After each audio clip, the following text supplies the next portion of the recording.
Well, greetings everyone, and welcome to the last Sports Crib of the year. As you can see, we are very festive tonight. Got the Christmas decorations up and all that good stuff.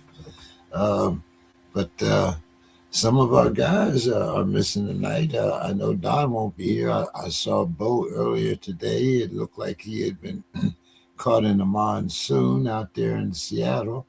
Uh, I'm not sure if he can make it, if he even has a signal up. But yeah, it's raining out there in Seattle very badly. Uh, Hopefully, Bill will be able to shoot by and see us before the night is over. I'm sure Mr. Scott will sneak in. But let's get this show on the road here. I see Worldwide Reg is in the house. Reg, how you doing this evening? Always good. Happy holidays, fellas. Happy holidays to you. And Dave, I, I'm here, I don't know how you still do defrosting. it. Yeah, I, It was a cold one, I'll tell you. that's all I can do, Dave. Is take my hat off to you. I, I moved out here from Pittsburgh, and I'm afraid to go there in the wintertime. You Oh wanted my to get goodness. away from that nonsense. Oh my goodness. Hey, the only time I want to see snow, my cable better be out or I better be on my way to Big Bear. One of the two. Uh, no, Nice. boy. But Dave, were you in the end zone or right outside? No, I was in the end zone, right next to the Steelers entrance tunnel where they come onto the field. Oh, Nice. okay. Okay. Nice. Yeah. So I'm like row F. So I'm, A, B, C, D, E, S, six rows from the field. Oh, you get the field goal. No, that's right. There's a net there now. They don't do that anymore, do they? Yeah, they have a net. That's in the center. I'm kind of like off to the one corner. Oh, well, you must have caught both of the ones they missed the other day, then, right? Yeah, well, when Jonnu Smith came in, he was like right there. I mean, when he scored his touchdown, he was right there. Nice. Oh, yeah, good. Oh my goodness. Good And crowd. I was surprised on such a cold day, and the tickets were selling really cheap. Really. Like I had a friend, he had a last minute cancellation. He had a ticket in like section 510, which is pretty high, and its face value is 131. He sold it for $50. Oh, yikes. And tickets, you can get them as cheap as $19 on Ticketmaster, which is very, very cheap. Yeah, for sure. But I think what happened is the local Pittsburgh fans, they saw that all of a sudden the tickets were affordable, yeah, and they snapped them up because yeah. Yeah, it came out. the stadium was pretty. It wasn't SRO, it wasn't standing room only, but I mean it was a Hey, good crowd. uh, Yenzers and cheap tickets go together. Believe me, Yeah, for Exactly. sure. Absolutely. Bingo. you know. But yeah, it was. I was just looking at. I didn't know whether I was looking to see if you came by reindeer or what. I mean, but that's I don't know. I still think the one in Buffalo is the classic. Um, Oh yeah. Yeah, man, that Well, looked because crazy. what That happened in picture looks crazy. Buffalo for that playoff game is they claimed on the radio, oh, we had these people come in, Buffalo fans came in and they shoveled out the stadium. Well, what they didn't tell you, all they did was shovel the steps and they just piled the snow onto the seats. You're right. And then they left the shovels there. We had to shovel out our own seats when we could. So yeah, that was pretty rugged because I was literally sitting on a pile of snow. and that, We just who's that just had that problem Sunday? They didn't clear out the snow for the fans. What Oh, was that? Cincy? yeah, I think it was because Baltimore played the Bengals in Cincinnati. That sounds right. Yeah, you know. Well, Reggie, you guys didn't have that problem, but you did manage to beat your rivals, maybe even knock Yeah, them out of the playoffs. man, it managed to get a W, but stuff like that. I mean, they're nice, I guess. They're good wins, but when you suck, I mean, you still suck. It's kind of like I see where fans can find hope in such things, but the reality is you're still not a good football team, and that's kind of where my hometown team finds itself right now. Not very good. And Well, yeah, a lot of Pittsburgh fans would agree with you, Reggie, that their hometown team isn't a very good team. Yeah, I like it. I mean, Pittsburgh to me is just the offense, man. The only thing that gives me consternation about the Steelers is the offense. That's the only thing because you see what's gonna happen some days, guys. Even when on days where we do put up almost 30. I don't know if we did get to 30 that game. I think I turned it off like 28. Forgot the actual score.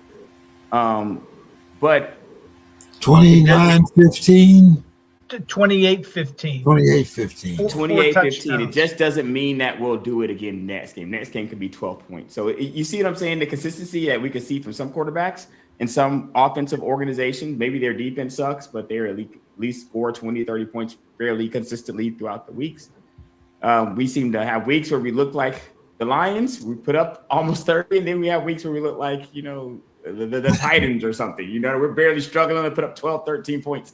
So it's like it's a struggle. It's a struggle, but I'm definitely happy to get the win as Tomlin gets another one. For all the people, all the haters out there, I love to see it. I love to see it. I also have to eat another big bowl of crow. Somehow, I don't care what Mr. Scott says. It looks like Tomlin is going to pull out another winning season, unless something I don't happens. know how this is a surprise. I've said this on this show. There's only 3 human beings on the show currently. Out of the 3 human beings on this show, there was only one hating on the Steelers, and it wasn't the guy whose name starts with D, and it wasn't me. It was the other guy. Was the only human being on this show who said the Steelers were going to suck this year. I just said the offense was going to suck. I never thought the team was going to suck. You gave up hope before we even started, James. Like, you gave up hope before the season even began. I gave up hope when we signed ayahuasca. I don't know why you felt like it was a disaster. I mean, to be fair, a lot of people did. And I mean, I predicted 8-9 at the beginning of the season. That was my season prediction, was 8-9. But I mean, I think the thing is that Aaron Rodgers, I think, has convinced. I talked to a lot of people at the game, and I think Aaron Rodgers has sold a lot of people that he is a leader. He's a good. He might not have all the skill that he had a few years ago, but that mind of his and his leadership is something. And just like in his post game comments, when he started talking about the not the castaways. He had a term for all the fringe players, and he started talking about all their contributions. The guys like Connor Hayward, Ben Skoranek, right, and that resonates. I mean, those guys hear that message. And I was very surprised. Like I said, his arm. I had doubts about his arm. I still, I still think, realistically, one and done in the playoffs if we have to go to Buffalo again or one of the better teams. But I am, absolutely ecstatic to see Tomlin keep his record intact. And a lot of people know. I said this was a conspiracy year to get rid of Tomlin. I thought, but now that he has possibly has a winning record, Well, here's one thing, James, and maybe this is a little good news. For Pittsburgh to make the playoffs, they almost have to win the division, which means they'll be playing at home for their first game of the playoffs. If and this is a big if. I mean, I'm not going to say, hey, they're a lock. But if they win the playoffs, and right now they're kind of in the driver's seat, then they'll be hosting the first game. Well, but I tell you what, if they lose that first game at home, oh my, you'll hear it, and it doesn't matter who they play. You'll hear it. They can lose it. And you know what's funny about that, Dave, is there's a ceiling on this team, and I don't know if the fan base sees it. It's kind of like how some of my home fan base, there's a ceiling on it, and as good as you may think things are getting there, until I see a consistent offensive performance from the Steelers, maybe they go on a run, Dave, right? And they really start to look like some of the offensive powerhouses of the NFL that we've seen, right? Because it just seems like did you watch that Lions-Rams game? Guys put up 70, 80 points in that game. And it looked like the points they were up to what Pittsburgh normally scores in the first half of that game. They were up to that. So when you see, that's what real offensive powerhouses in the NFL look like. That's what they look like because they're well-oiled machines, and they're going to put up 20 to 30 casually. Pittsburgh, we can. If we got Connor Hayward going, if we got Skoranek going, if we can get everybody going, we can squeeze 28 points. We can get there. But look what it takes to get there. Look what it takes to get there. Wow. Meanwhile, Matthew Stafford looks like he's throwing backwards and getting to 25. Like these other teams are casually getting there, and it seems like the Steelers, it just takes it's so hard. So I have no trust. I think we can win games, and my problem with the Steelers coming to the season was never the fact that we were going to win games. I had total trust that that Tomlin would still maintain that winning, the winning ways. But my problem was coming out of this season with the same problem that we had coming into it. So what? You know what I mean? Like, we're going to win, get bounced by a better offense, and be back to talking about, should we get rid of Tomlin? You see what I'm saying? It's going to become like a whole thing again, because it's only inevitable before you reach those guys again, before you reach a Josh Allen again, it's only inevitable before you got to go see him again. And you're going to have to be absolutely perfect to even match that offensive output.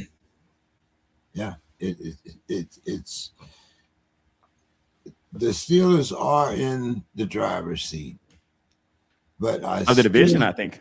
But I still think we have to win 2 of these last 3 games to ensure that we get in. If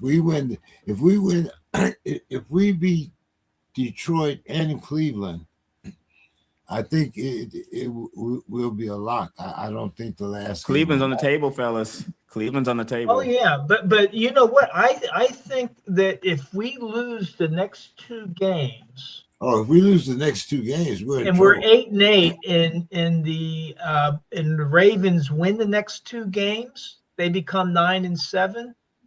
Guess what happens week 18?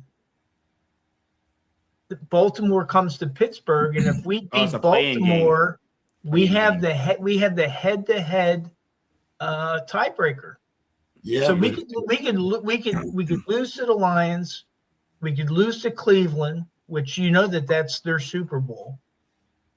For sure. And Baltimore could beat New England, they could go up to Green Bay, they could beat Green Bay, and then come up to Pittsburgh, and Pittsburgh could beat them and win the division because of that game last week. Because of that win down in Baltimore. But isn't there only a 5-point difference? Because it would be the tiebreaker. The first tiebreaker is head-to-head. Right. Head-to-head record. And if we're if Pittsburgh beat them, then they're 2-0 against Baltimore. We'll be 2-0. We already beat them once. Right, but it'd be the second one. But I'm saying if Baltimore would win and we're 1-1, then the tiebreaker is who wins by the most points. Right? No, I forget what the second tiebreaker is. Like if Baltimore, like if we were tied at 8-8, and then we Right. lost to Baltimore. I'm not sure how the tiebreaker, and it may depend on some of the results from this week. Because it may go to the division record. I'm not sure what the second tiebreaker is. Well, guys, let's get a little college football out of the way here. Reg, Yep. let's start with Alabama. All right.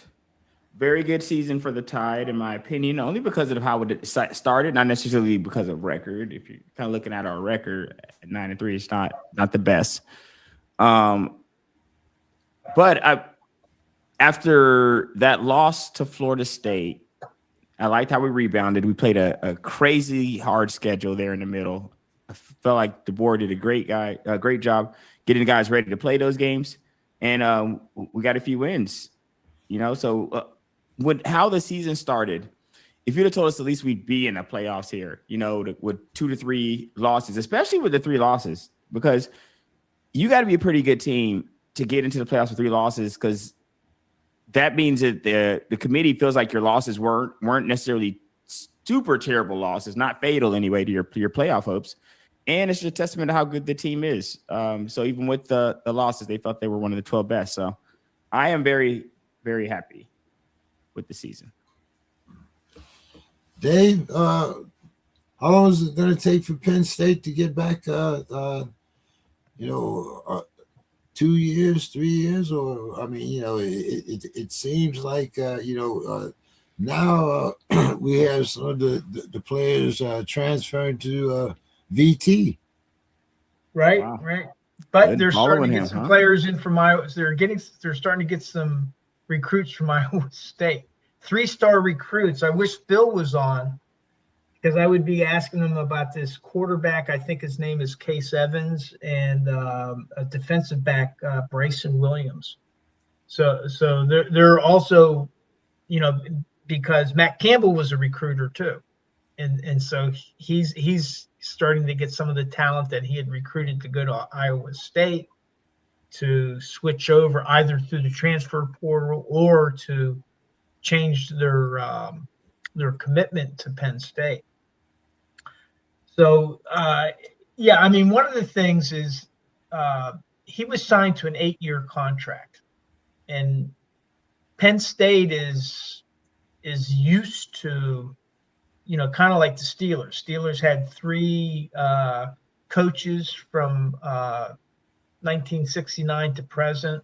Well, from 1950 to 2017, whenever Joe Paterno retired, they had 2 coaches.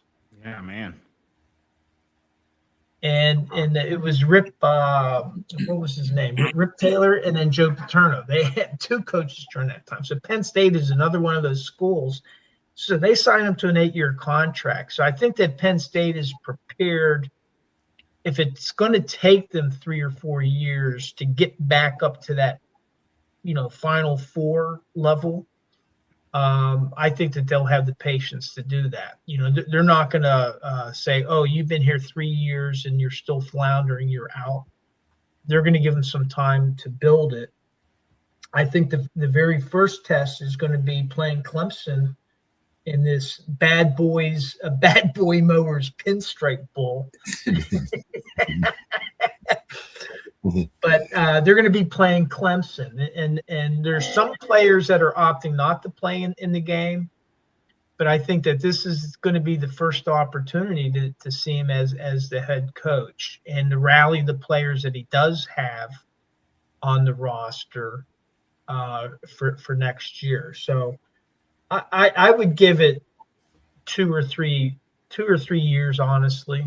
I mean, because when James Franklin left, they lost the whole year, and that kind of compounds on itself, because you may have had people that you were working in the pipeline to transfer, for example. Well, you may have lost, in which those people you'll never read about, but there was probably people in the pipeline that they were considering that could become a transfer, that all of that was lost.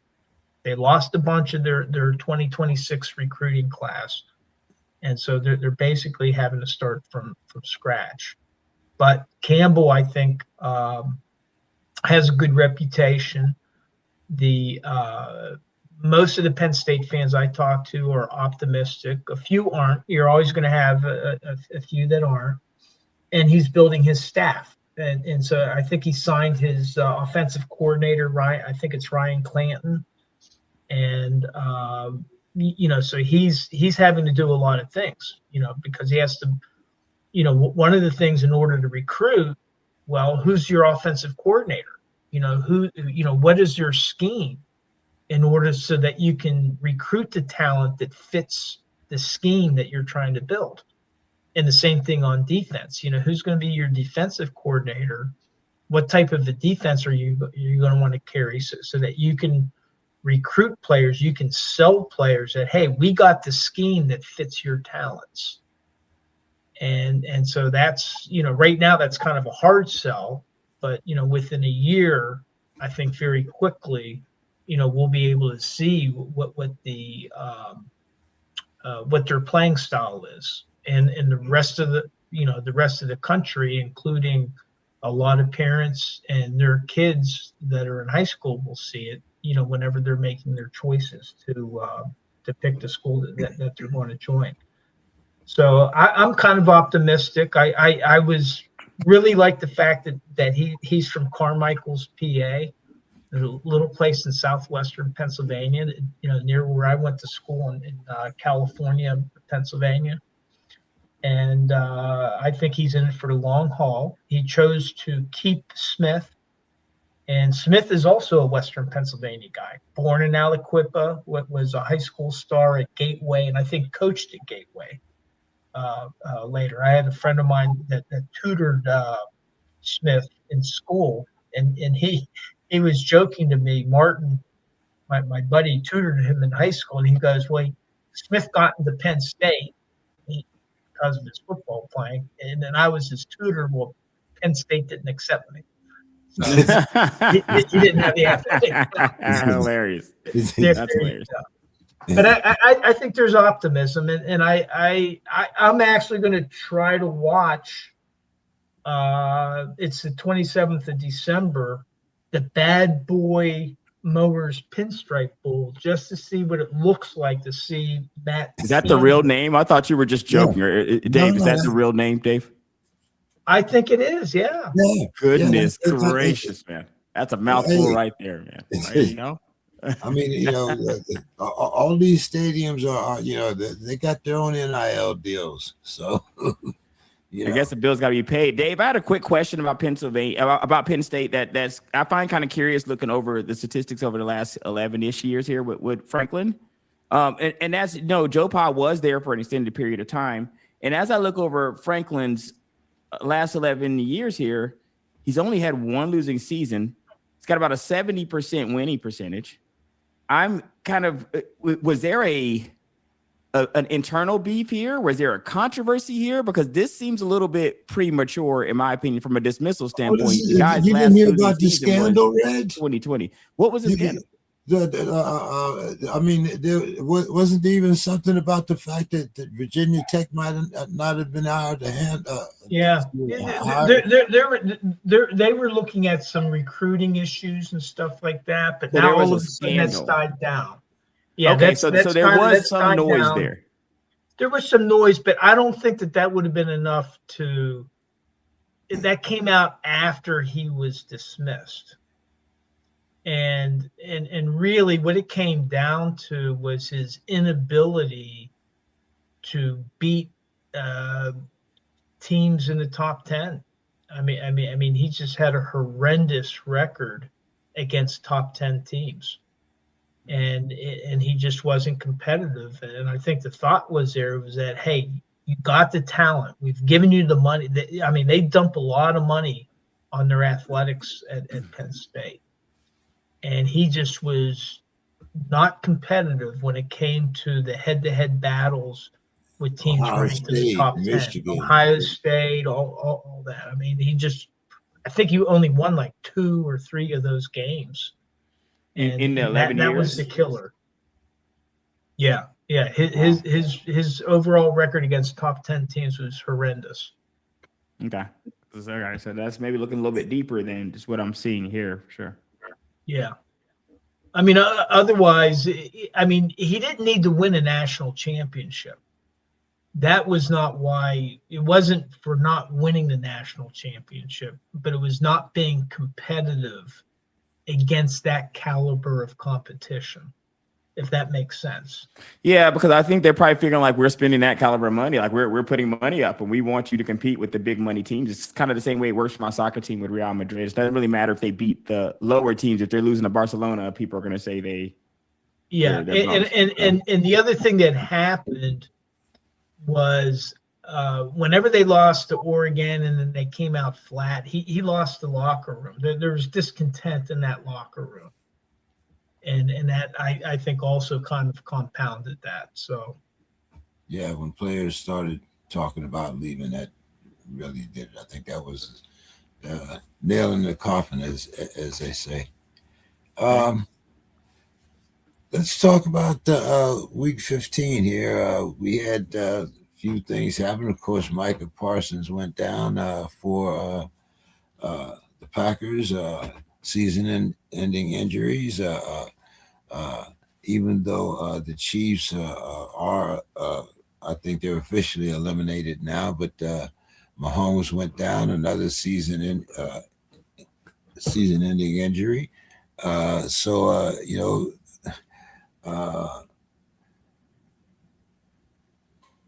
What do you think that perhaps with Mahomes being out for an extended period of time, that this might have an effect on, once again, the retirement talk of Kelsey, or do you think Kelsey will be back? What do you think about the effect of Parsons on Green Bay's title run here? And Reggie, you and I talked about Phillip Rivers coming back, and he's now being named the starter for the second week in a row. We have Daniels has finally, they decided to shut him down for the year. And Tua is being benched for the rookie, Mr. Ewers, Texas guy there. Too bad Don's not here. Reg, I got to get you on this one first. What's your thoughts here? Which one? You see, yes, there's like 7 questions in there. Do you think Kelsey's going to retire? What do you think? Okay, so we can start with the Chiefs stuff there. Like with the Mahomes going down is tragic for sure. And Mahomes and Parsons, those injuries are always tragic. Especially the ones that are going to cause them to be out for any considerable amount of time. So that's tragic. I think, and I don't know, reading into Travis Kelce's situation before or prior to this injury, but if you could have probably asked it if Kelce's coming back question without the injury happening or not. I think it's probably around that time to start asking that. The Kelce retirement watch for Kelce doesn't look like it's very far off, if not right now. So I think it's normal to be asking those questions, but I don't know if he said anything. I haven't followed Travis Kelce to come out to know that he's come out and indicated anything. But I think you would have to imagine, guys, that the Mahomes injury can't help that, right? If you are thinking about sitting it down and you see your guy go down like that, how does that help you want to stay? It doesn't seem like it would, in my opinion. And what do you think about Parsons in Green Bay? Tragic for Parsons. He was having a pretty good season. I like that acquisition for Green Bay. It was looking pretty nice. It was coming together for that defense. Just another tragedy. I think he's for sure he's having surgery, right? Has he had surgery already? I think he's gonna have surgery. Or I don't know if they're making the decision on whether he's gonna have surgery or not. Well, either way, he's not suiting up again this year. That's for sure. He's done. He's done for sure. He's done for sure. Going into next year, and just sucks. I don't really know what else to say about these types of injuries. They're tragic. I got to go see what's up with Devontae Adams. I didn't I was watching the game, and Devontae didn't look like he was happy, but I didn't see the severity of that either. I think Devontae may be out also. I hadn't read the latest. I think he's week to week right now. Is he week to Okay, week? so not as severe as the other guys, basically. Not as severe as the other guys. Okay. So what's your thoughts here, Dave? Phillip Rivers back at 44.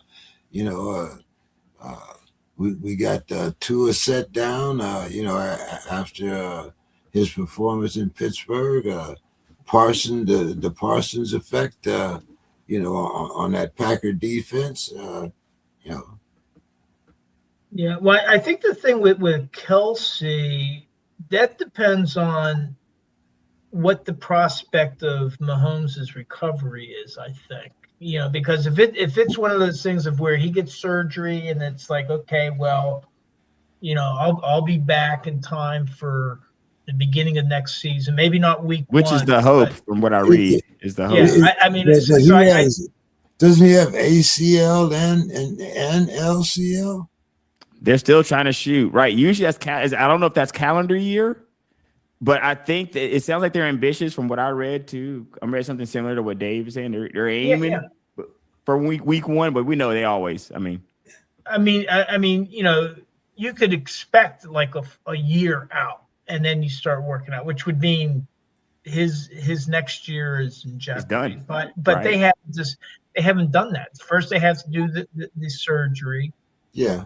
And then they have to see, once he starts rehabbing, okay, well, what are the prospects? How quickly can we get in there? And so those, whenever they say, well, he'll be out for a year, well, then that's based on, they have a base of here's all the similar surgeries that we've done, and these are the recovery times, and this is the mean time. Half the players have taken longer to get past this point, but half have come in earlier. But this is the point that it normally takes in order to be back playing. Well, is he going to be, that's the mean. It's like, okay, am I going to be below the mean? In other words, am I going to be able to come back quicker? It's kind of like Aaron Rodgers. People thought he was done with that Achilles. Yeah, he came back pretty fast. He came back much faster than people anticipated.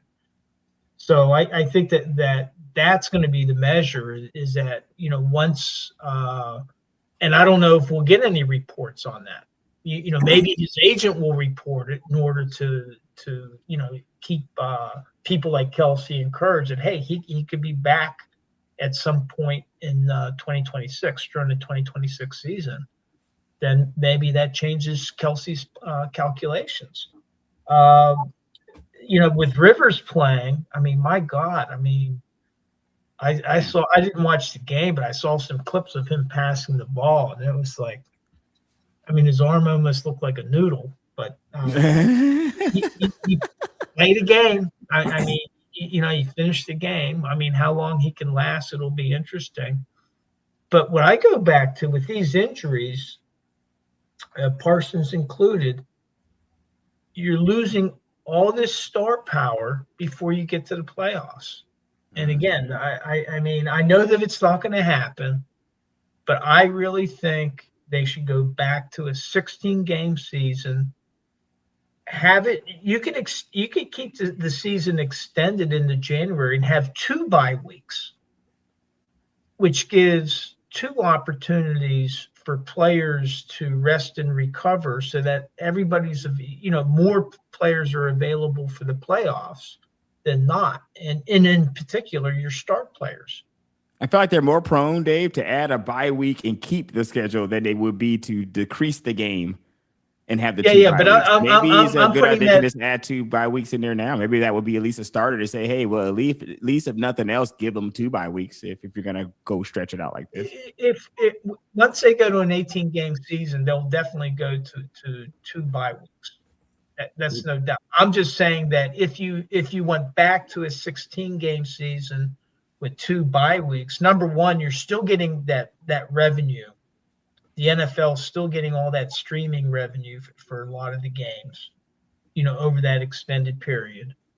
But then you're increasing the rest and recovery time for some of the players, and you're not putting as much. You're losing one game, which is significant. That's going from 17. Then don't play players $60 million. Well, that ain't going to happen. I mean, because if the budget is going up, then that means that somewhere these owners are going to increase their revenue also. I think that most of these injuries are because they don't put enough emphasis on the preseason like they used to. Some teams sit their entire team during the preseason, like they're not even playing them. Yeah. That goes to the collective bargaining agreement, and that's another issue. Like I brought this up the other a week or two ago when Malik Harrison got hurt. Malik Harrison got hurt because he made a poor tackle. I was sitting there with rugby players at my table, and all three of us were like, you're the kid, the youngest of us. He's in college. He's currently playing rugby. He's saying he's going to knock himself out.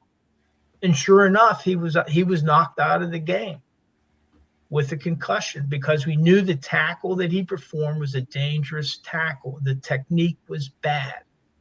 And why is the technique bad? Because the CBA, they limit the amount of practicing. They can only do a practice a day. I think it's limited to like 2.5 hours a day.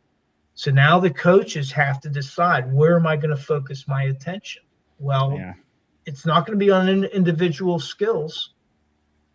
And whereas in rugby, for even the national teams at the highest levels, they're the best players in the world. They practice tackling at their practices because the tackling technique is that important because they don't have substitutions. Well, their substitutions are limited, so it's very important. You can't lose a player because of the bad tackle because they hurt themselves, and that's tackling starts at Pop Warner. If you're not taught the proper techniques from the very beginning, then you are apt to be hurt. That's why you're taught to have your head up. But if you don't continue practicing, you're going to lose that skill. I agree. I definitely agree. It's what do they call that? When you keep doing repetitive, it's just not enough time to work on the fundamentals. Sometimes things start to slip through the crack without that. Repetitive practice. But if you're coming from a school like Ohio State, or Alabama, or Tennessee, or Georgia, these are things that I think you should be expected if you're coming in at that level. Now, maybe if you're coming in from Mount Western, Illinois, or something like that, then you might have to catch up on your techniques and learn from some of the other guys. But when I'm paying a guy $60 million, the last thing that I should be able to have to teach him is fundamentals. But that's just that's the first thing you should be. Well, if you're in $1 billion industry, the first thing I should see his fundamentals before I draft him, shouldn't I? But again, if you're not practicing it, you're going to lose it, and that's the way it is. And once these players get in the NFL, they're practicing less than college players are. Yeah, and they're going to lose. Sure. They're going to lose those. 100%. And as Reggie pointed out, you have your whole starting team sitting, doing exhibition or whatever time, I mean. I think that's also what's responsible for the first couple trash games of the season, guys, is because of those preseason woes. That's why those first couple games of the season, those are our preseason now, guys. Those games count now.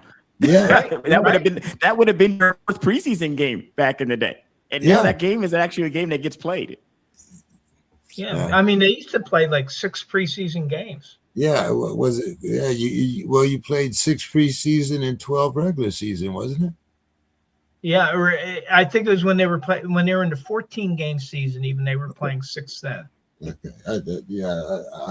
Well, damn, I'm showing my age now. I don't think anybody even remembers the 12 game season. Yeah, that goes back a ways. But Reg, the Broncos and the Rams, they both clinch. But are we most likely to see either of these in the Super Bowl or both? I don't think it's crazy to say they would be. And also, just to go back on the Phillip Rivers situation, I do find it hilarious that the guy was able to come off of his couch and compete. Like, that was a competitive game. Like, the game was not a blowout by any stretch of the imagination. And was that against Seattle? I don't think that Seattle is not a bad deal. I think it was against Seattle. No, and Seattle was held without a touchdown. They kicked 6 field goals. So when you're that's not a bad defense. You see what Seattle's done to a lot of guys that's been playing in the league this entire season. So Rivers came off his couch and played in a competitive NFL game, guys. I don't know if people understand how hilarious that really is. That he was able to come. And you know what? Who's the only one of us picked Indiana in that matchup, Indiana-Seattle? And you can guess who that was. Of course, it was Bill. Bill was the only one that picked Indiana in that game. He took everybody else took Seattle to roll over Indiana. Of course, because you think this guy is going to come off the couch and then now you guys are going to be good. He came in like 2 or 3 days. And he looks every bit the part of a 44-year guy off the couch out there on the field from a visual standpoint. He looks like it. And then he came in and, like you said, some of those throws weren't pretty at all. And then he plays a competitive football game. I think that's shout out. Well, you know what he did was on the couch? He didn't lose his brains. Right, the acumen for sure. He's a competitive guy, and he knows what he needs to do. And part of it, I was joking about his arm looking like a wet noodle, but I mean he knew how to avoid getting in trouble, getting rid of the ball at the right time. Hey, I got to dump it off. Where other quarterbacks might hold on to it for too long. He didn't lose his smarts.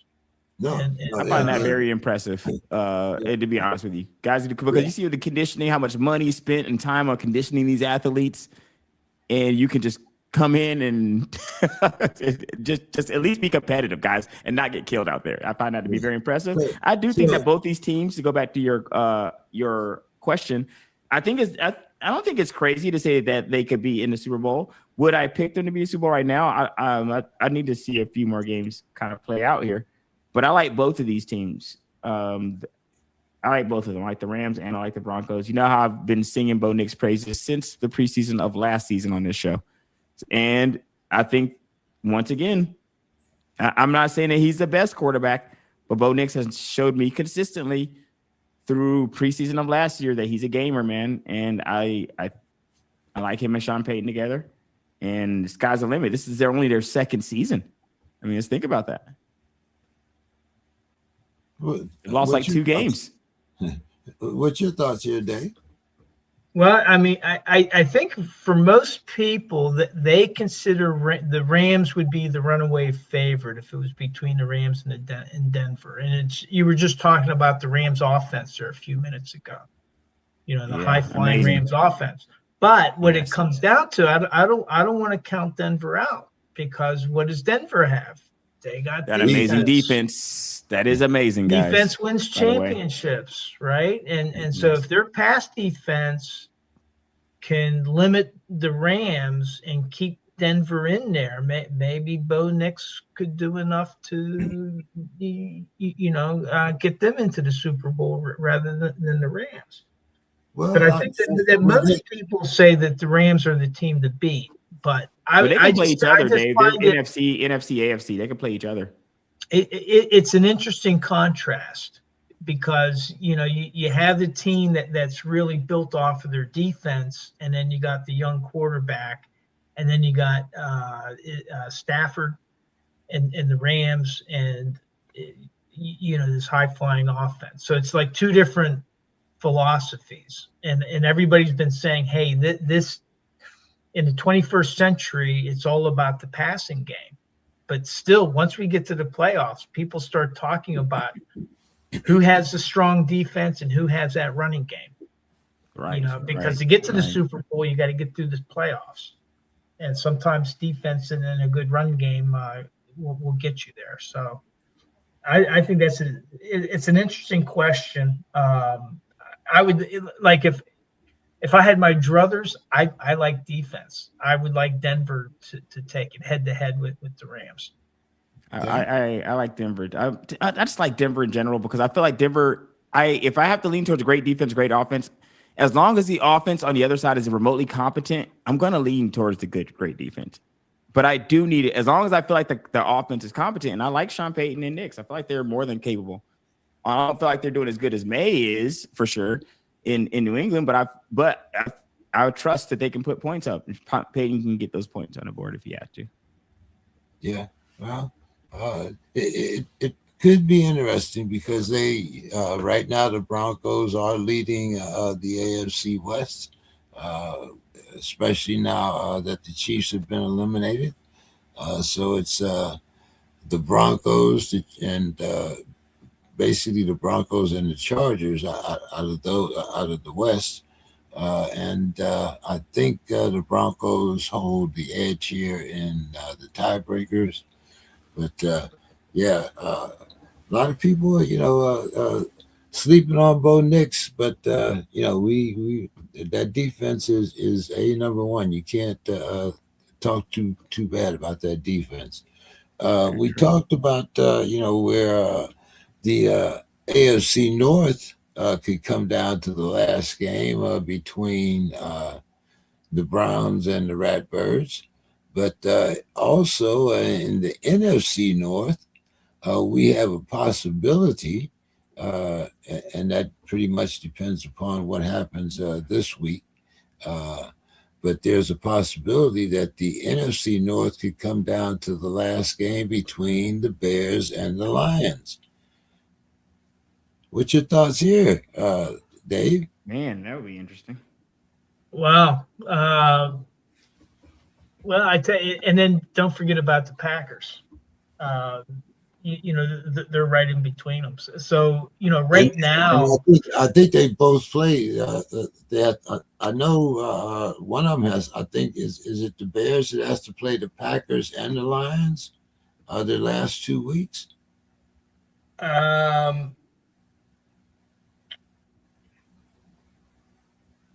Because I think that the Lions play the Steelers, and then their last game is with the Bears. I forget who they're playing. I think the Bears play Minnesota. The Bears have to play Minnesota and the Lions. Yeah. The thing is Detroit is fighting for their playoff lives. They're really they could be eliminated if they lose to Pittsburgh, I think.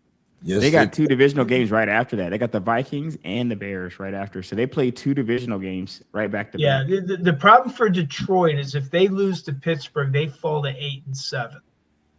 And then the Bears and the Packers both only have 4 losses. So I think that would knock the Lions out. So I'm hoping this isn't a fact. I hope the Lions aren't a factor in week 17 or 18, because that means more interesting if Pittsburgh. It is.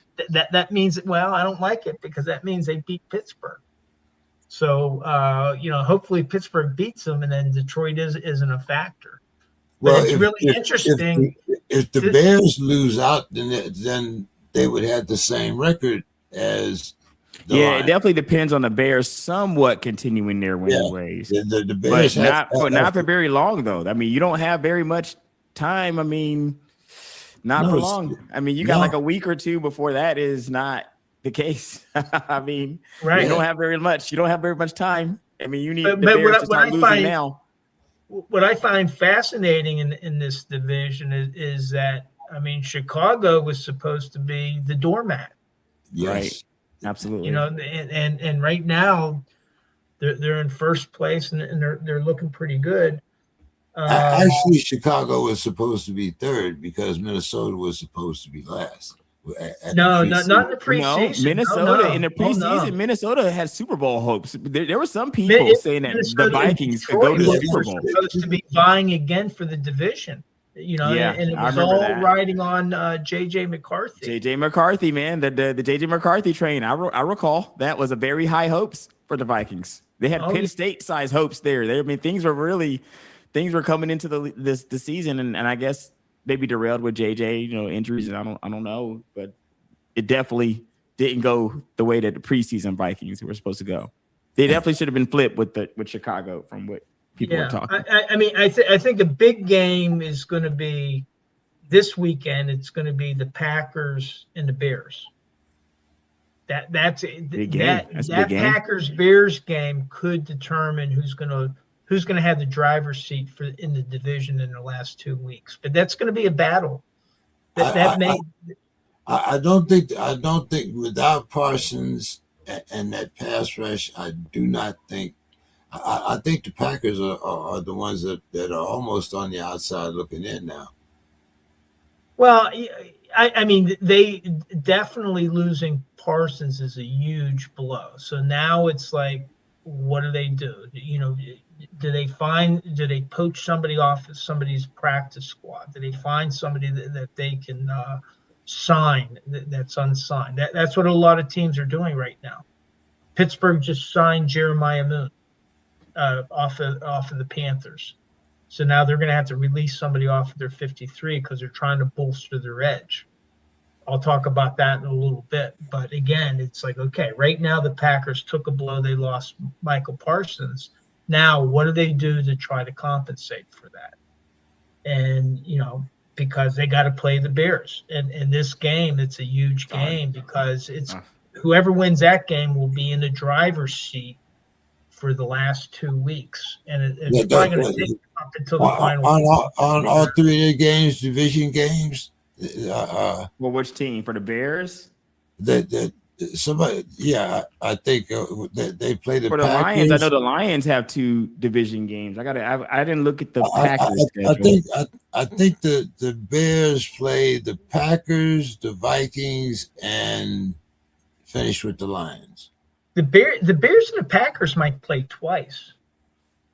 It's the Packers, the 49ers, and the Lions. For the Bears?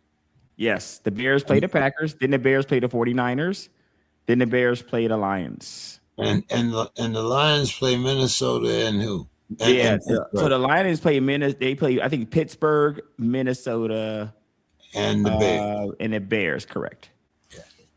Some divisional madness there those last couple weeks there in NFC.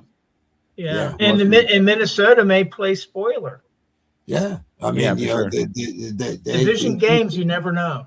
They did knock out who was that after getting shut out 1 week, they came back and shut out the Commanders the next week. So you never know it can happen to you. Which defense you're going to get from Minnesota either, let alone which offense you're going to get.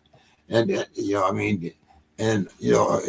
is Jefferson going to make that explosion at the end of the season, or are they really, start building for next season? Like you said, they could be spoilers. Playing division opponents going out at the line here. Reg, I'm going to give you some good things and some bad things because we've talked about Jaden. He was one of your favorite players in fantasy. Yeah, man, it's unfortunate. Football. Now, I had said,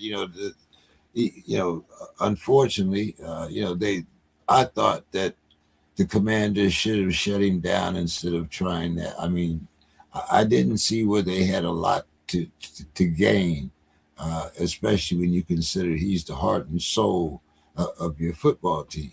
What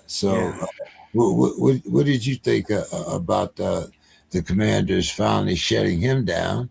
And of course, the state of the Falcons, even though they probably they might have knocked Tampa out of the playoff hopes. It could come down to the Panthers and the Bucks.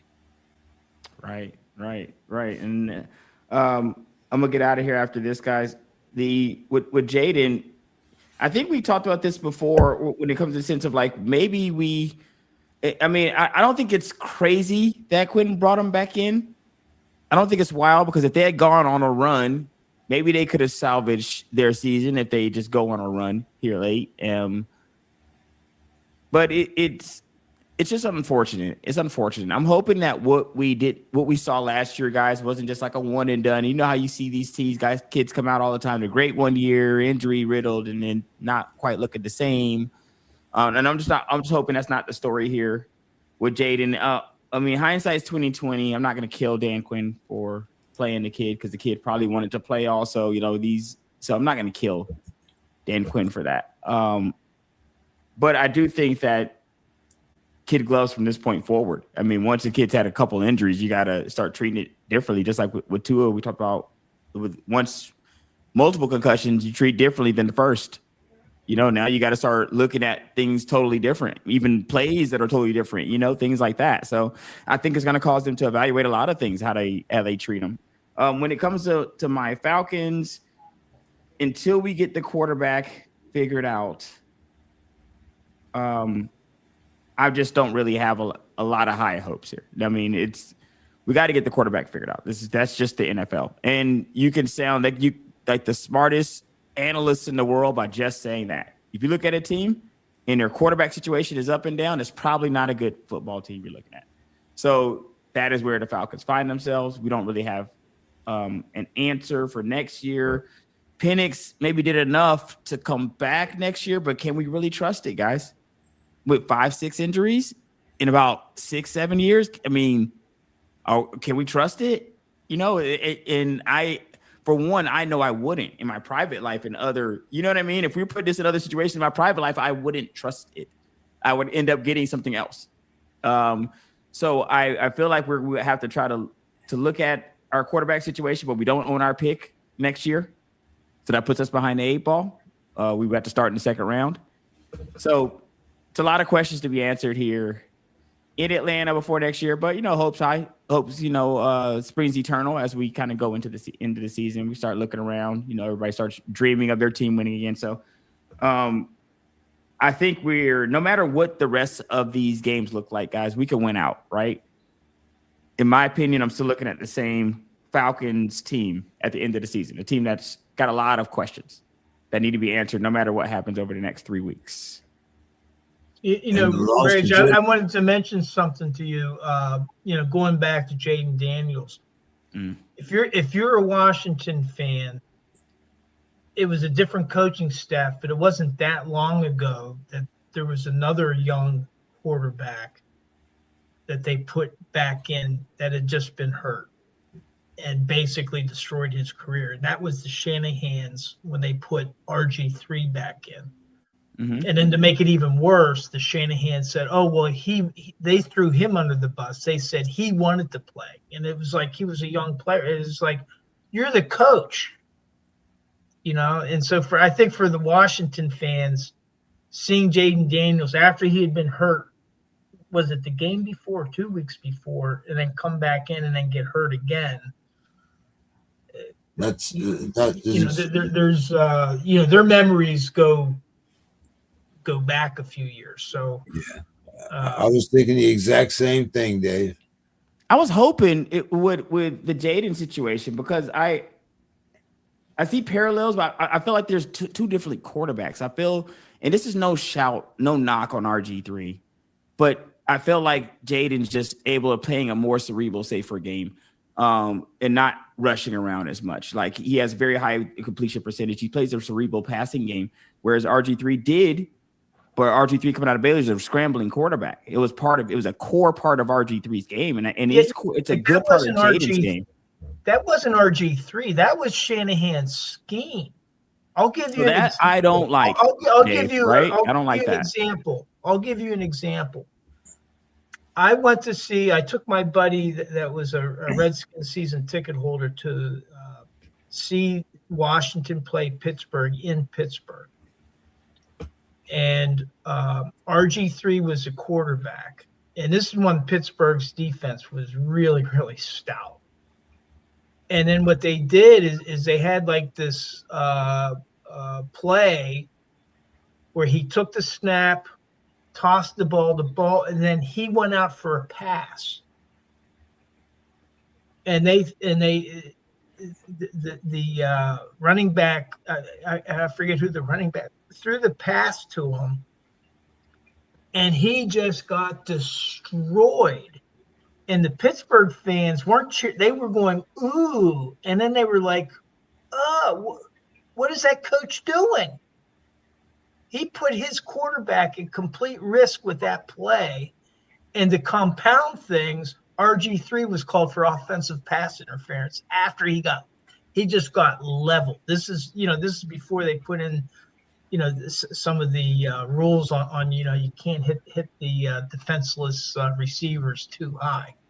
And he just got destroyed on that play. It was an incomplete pass.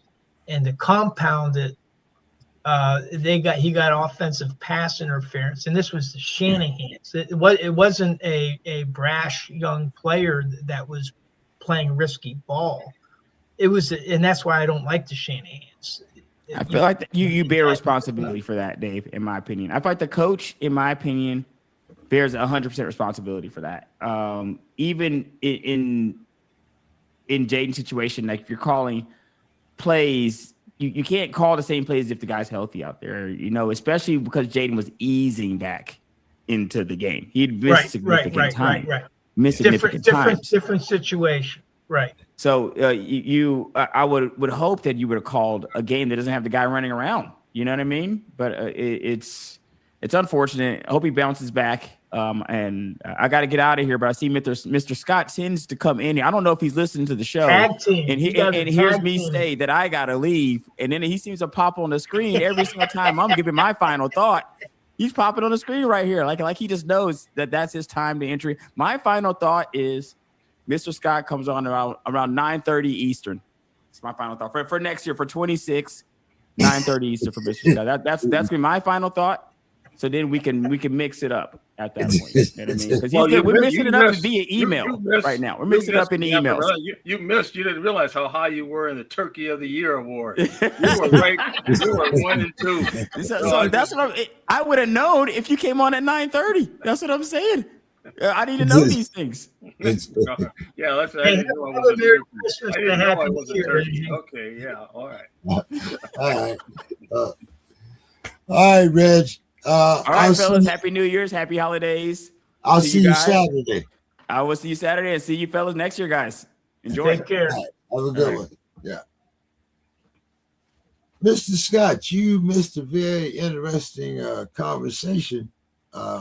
Oh, really? About the love affair for Tomlin? Did I miss that already? We haven't gotten to that yet. My goodness! I just hoping I had a voice. No, it looks like. Well, no, I'm gonna leave that alone for right now. But I did want to talk about what I thought might be a very important game, even though the hopes are very slim here because we have a couple things that a couple factors that we didn't have last week.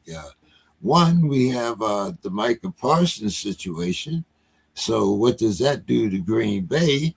Because Green Bay and the Bears have to both. No, Green Bay, the Bears and the Lions. I'm sorry. Have to play Minnesota within these next couple weeks. So now, and the final game of the season could come down to the Bears and the Lions, depending upon how many spots the NFC North gets. What is your thoughts here? Are the Vikings going to play spoilers, having to play two division rivals? Are we going to see the winner of the Lions and the Bears are going to be the NFC North champs? What do we expect here, Mr. Scott? Well, the Vikings are out of it. I mean, they're out. They can't. From what I saw, the math that I saw, there's no way they can get into the playoffs. No, but they can help knock the other two guys out, though. They've been eliminated. And, you can't think that JJ is rejuvenated with one game. Yeah, he kind of bounced back, but he still has some growing pains. They can't get the ball to Jefferson, which is a real travesty, wasting this guy. He should be traded. I mean, you already saw where Thielen wanted out. He wanted out, and where did he go? He goes over there. He goes over there of all places. That's where he goes. But he might be out of there because Devontae Adams is out in New York. So they may pick him up and get rid of Thielen. I could see that happening. I really could. I could see Awaska saying, get this guy in here. But, will they play spoiler? I mean, I think the big game in the Central is really this week with the Bears and Green Bay. Okay. That's what I was just saying. Bears and Green Bay. 100%. Even with Parsons out, you think that's the game to call? Yeah. I still do, because are the Bears, Green Bay, they still look good. I mean, I lean toward them. Okay. Chicago people, they lean toward the Bears, but they lean toward the Bears all the time. They're like you guys, it's just Pittsburgh. So you can't go by what some of them say, but Green Bay, will the Vikings beat anybody else the rest of the year? Well, that's really the question. I mean, do they really, now that they're out of it, do they really care that much? Are they going to really, so I'm not enthusiastic about the Vikings at this point.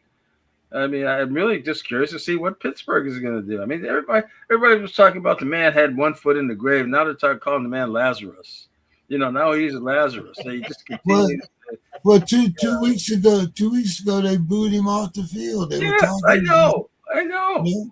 I mean, come on. I just had to apologize because it looks like he's going to have another 9-8 season. Well, this is where if you want mediocrity, that's your man. How can you have mediocrity when you win for 20 consecutive seasons? How can you call that mediocrity? I'm just asking. You can I don't play. You don't get to the playoffs. You don't. I mean, that's what mediocre is. We get to the playoffs. 9-8, we get to the playoffs. We don't win the playoffs. If that's all you want, if you're fine with that, I mean, he should quit. He should say, I need a change. That to me, he should just say, yeah, because somebody, as you have said, somebody would pick him up. Now, I'm not sure they'd be running and, bidding for him and other things like you all say, but yeah, he would get another job. I mean, at some point, I mean, he could just take a year off and say, look, okay, I put here this long. What's my next move? But he's going to just continue to stay there. James, I have a question. I'm looking at the agenda. How did we go from talking about the Vikings to the Steelers? Well, we know all we have to do is talk to Mr. Scott, and he'll give us a segue into the Steelers. But Dave, let's talk about this because, like I said, 2 weeks ago, they were talking about handing Mike his walking papers.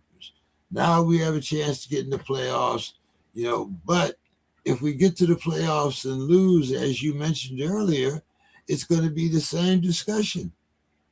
Even though, as I just mentioned, the man's got 20 winning seasons or 19, however many it is.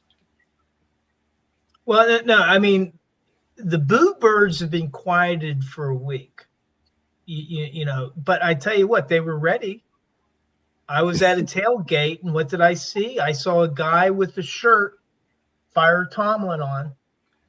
They had he was ready. Tiki torches were out. Unfortunately, he had to cover up because Pittsburgh took care of business, right?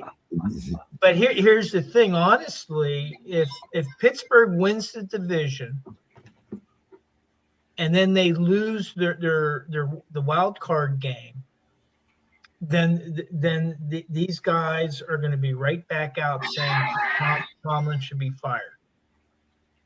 And they're just, and I had in our text group, I had sent out a link to my article that I wrote about the game, because I write a little article after every game. But in that article, I talk about the schism in Steelers Nation. And like two of my good friends of mine, one is Canada Glenn. Glenn Moore is up from Toronto, huge Steelers fan. You know, we met at the Jacksonville playoff game back in 2018. And, you know, I was in Dublin with him. He's a huge Steelers fan. And then Steeler Matt, who lives down in Charlotte, North Carolina, huge Steelers fan. Both of them agreed that even if Pittsburgh went to the playoffs, if they lost the wild card game, they think it's time for Mike Tomlin to go. They're tired of 9. They're tired of 9-8. They're tired of that type of a record. Now, you know, my answer to them is that as long as the players want to play for Mike Tomlin, he's my coach. And the reason that I believe in that is in today's NFL, you can't build a roster just from the draft. Like with Chuck Noll, what he was able to do, most of their players, they had a few free agents, but most of the players on his 1970s rosters were all Steelers draft picks. And they were players that played for the Steelers for 8, 9, 10, 12, 14 years. Why? Because the owners controlled, there wasn't really free agency in the 1970s. And so now with the free agency in there, you can't hang on to players. And players are starting to choose where they want to play. This is it's like a not quite the same, but it's kind of like, you know, remember the Miami Dream Team in the NBA, when all these players decided we're going to go to Miami and create this dream team, and they won. I think they won the title doing that. And so what players are doing now is they're picking and choosing where they want to play. So where Pittsburgh at one time was nobody wanted to play there because Pittsburgh was considered a smoky, dirty city that had a lousy football team, you know, back in the 1960s. Well, now it's a destination of choice, not because it is a nice city because they don't, you know, make steel there anymore, but it's because of the coach. If you ask DK Metcalf why did he sign with Pittsburgh, it's not because he loves Pittsburgh. It's because he respects Mike Tomlin as a coach. And that's what you need. You can't have like Tom Coughlin. If you remember Tom Coughlin up in with the Giants, he was like a tyrant. Yeah. That kind of coach can't. Mike Singletary, when he tried to coach over in California and tried to whip those guys into shape, you can't do that in today's NFL. They'll just leave. You know, they become a free agent. I'll sign elsewhere. So somebody else will pay me where I can I feel more comfortable. So that's my answer to the Boo Birds. As long as the players want to play for Mike Tomlin, then Mike Tomlin's my coach. If he loses the locker room, well, okay. Now they don't have a chance. They can't. They're definitely not going to win at that point. Yeah, but can they win the division and still be a wild card? I mean, can you still be a wild card if you win your division? Well, because there's only 7 teams that make the playoffs. So they would be the 4th seed. So the 4th seed plays a wild card game. Yeah.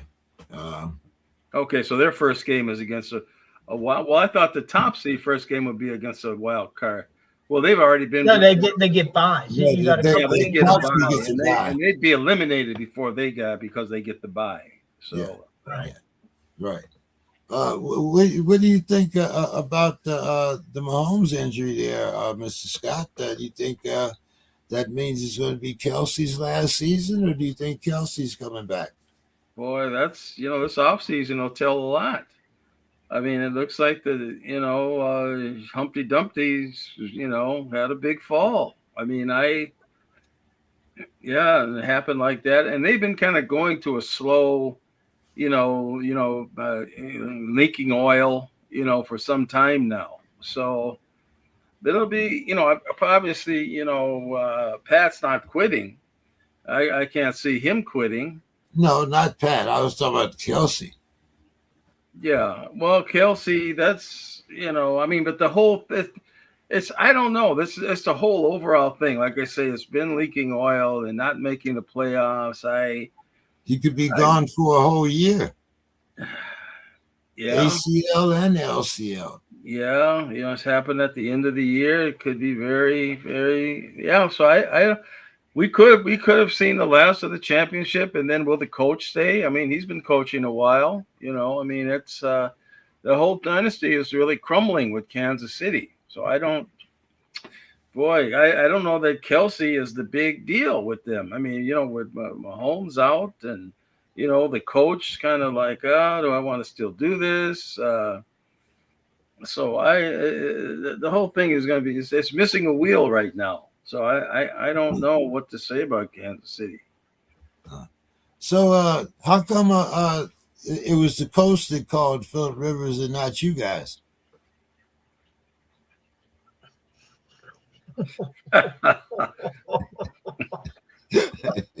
We have a starter. I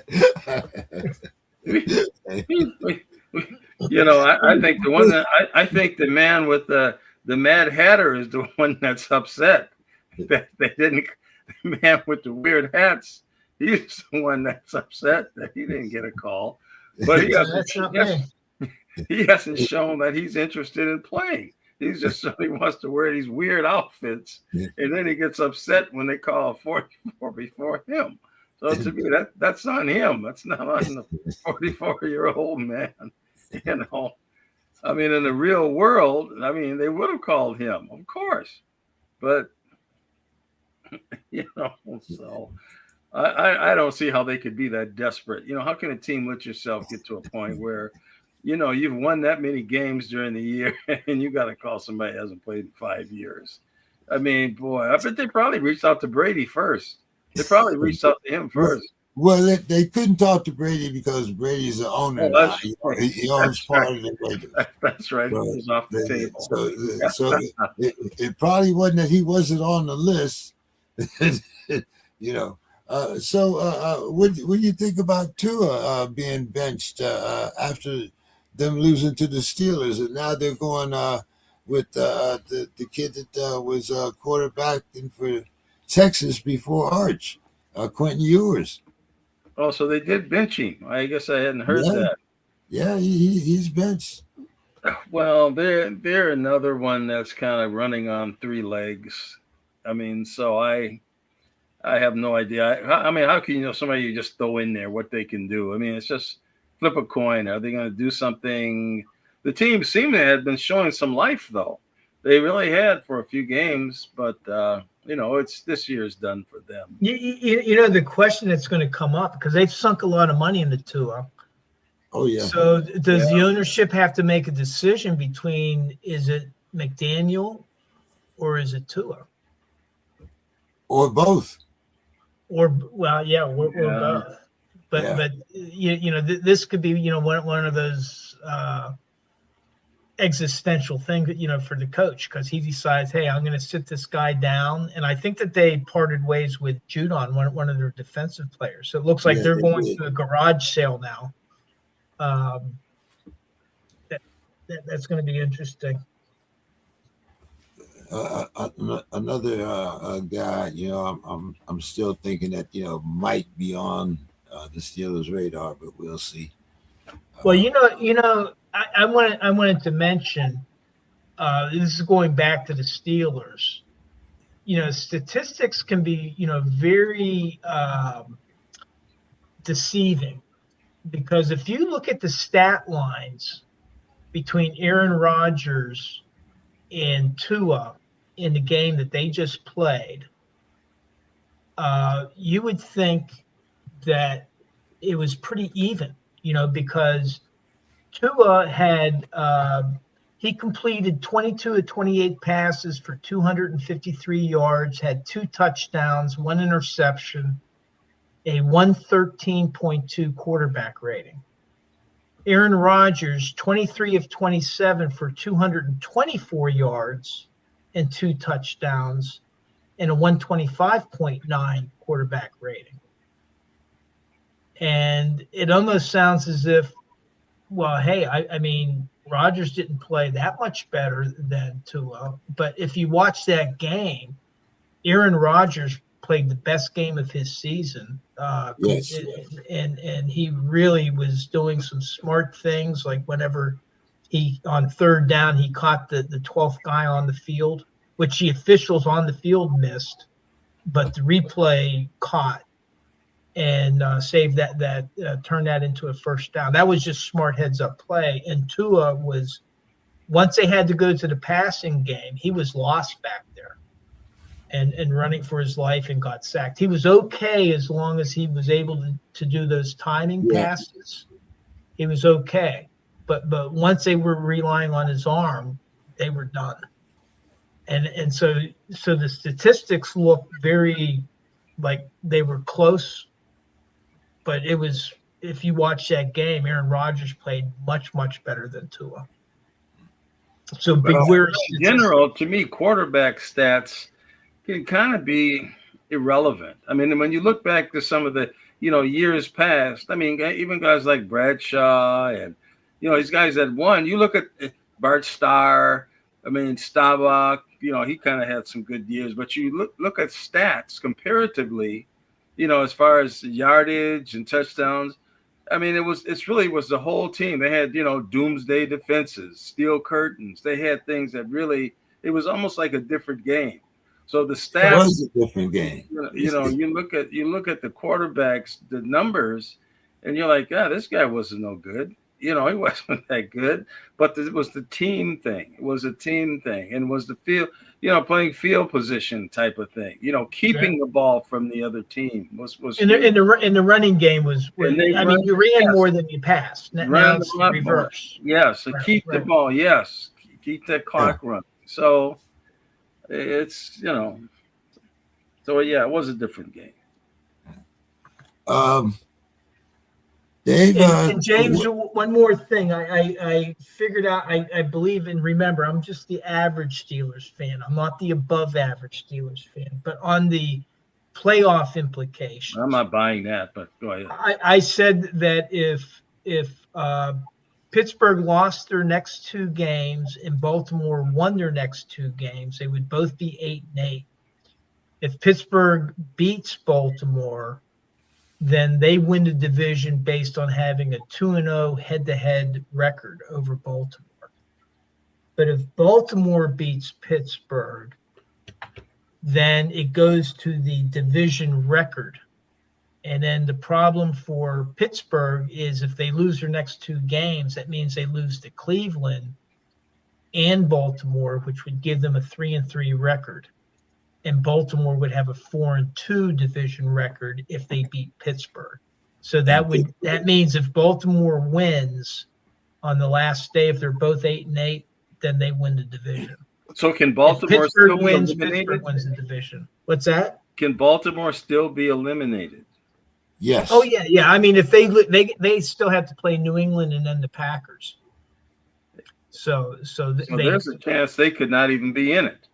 Correct. Yes. Yeah, there's a chance that last game of the season could be irrelevant. Yeah. That's what I was thinking. But Pittsburgh has to win out, and Baltimore. If we both win out, then I think Pittsburgh wins the tie. Correct. Yeah. Mm. All right. So, Dave, how do we stand here? Baltimore. What's that? I'm pulling for Baltimore. I mean, nothing, no offense to anybody here. I mean, I'm just, But now, once again, you're talking like you're talking about Pittsburgh. What happens if Baltimore gets eliminated if they lose to a wild card team? That's another million. Well, I mean, And that's what I was saying. That's when the Fire Tomlin crowd is going to be coming back out. Yeah. I mean, they're there. I mean, I like I told you, I saw that guy, good dude too. I like the guy, but he's wearing the Fire Tomlin shirt. They haven't even played the game. And then he had to cover up because guess what? Pittsburgh took care of business. I mean, we have an expression in Pittsburgh. We use the term yins, and for you all, and we'll call each other yinzers. A yinzer is somebody from Pittsburgh. Well, the expression is yinzers are going to yins, meaning we can sometimes be a little nuts. So. It's going to be an exciting few weeks. It's going to be very exciting. It's with shuffling the deck right at the end. I do enjoy that. It makes all the games. Now, I want to ask you guys about another division here. What about that NFC West? We got 3 teams that have won 10 games or more.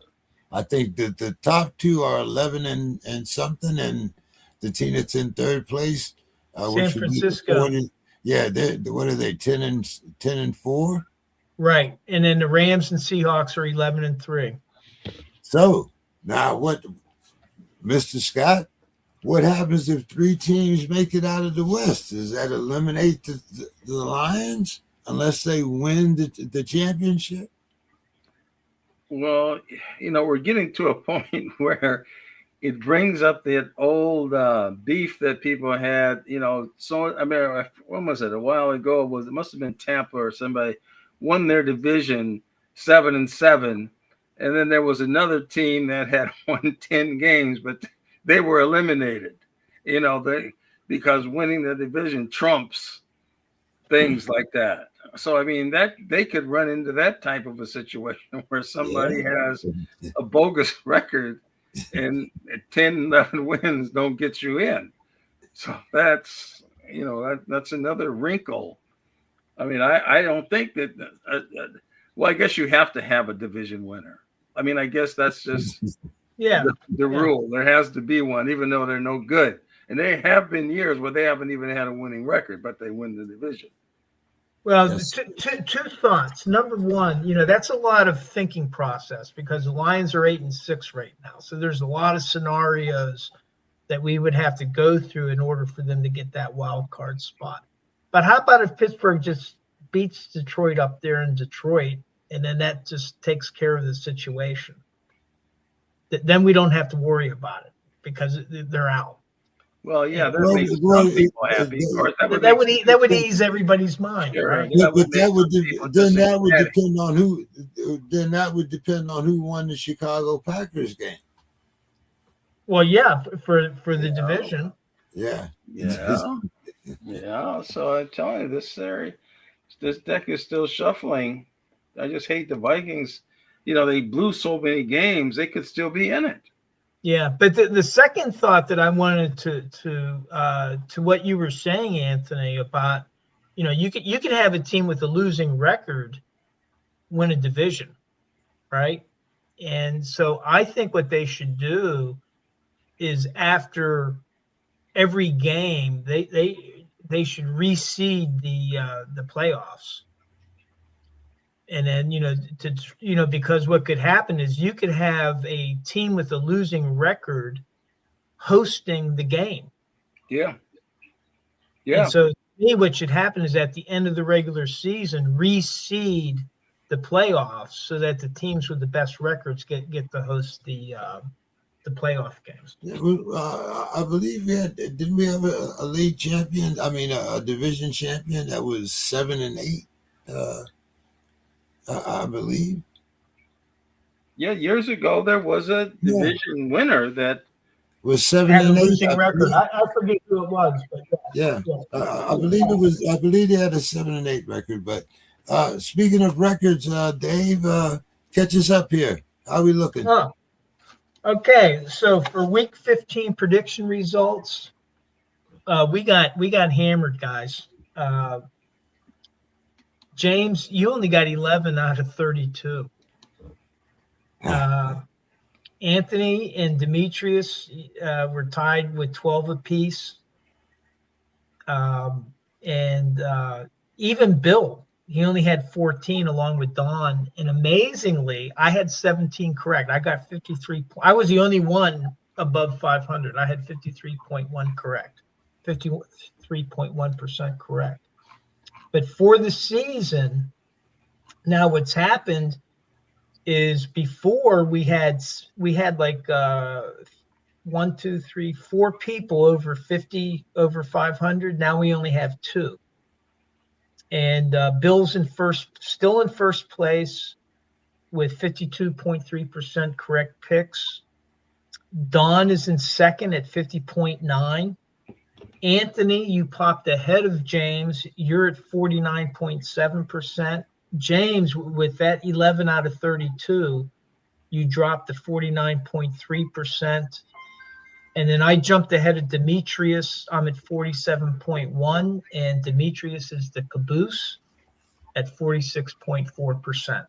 So those were where we're at with the week 15 All right. Predictions. Okay, now I put, since we're not going to be back until after the first of the year, I put in 2 weeks this week. So let's get started here with, of course, tomorrow night's game. And this is a game with playoff implications, as I said, because I believe both these teams are 11-3. We have the Rams, and they're giving the Seahawks 1.5. And the over-under is 43.5. Dave. Well, we were talking about the Rams in Denver before, right? And I was talking about the Rams' high-flying offense against a really good defense. And I like defense when it comes to playoffs. So I know that the Rams are the favorites, but I'm going to take Seattle in the under. I'm going to go with defense in this case. Okay. The Eagles can clinch this week, Dave. Saturday afternoon, we had the Eagles. They're giving the Commanders 6.5, and the over-under is 44.5. Yeah, shut down Jaden Daniels. Philadelphia bounced back last week. I'm going to take Philadelphia in the over.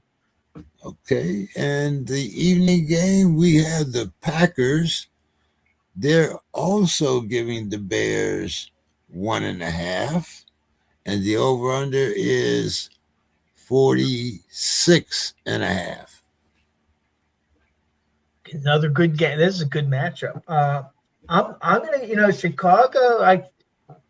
They were supposed to be the doormat at the beginning of the year, and here they are holding on to first. I'm going to take Chicago in the over, and wait for one of these teams to disprove the Bears' case.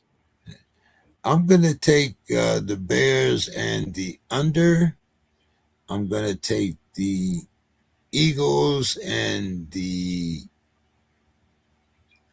under, and I'm going to take the Rams and the under.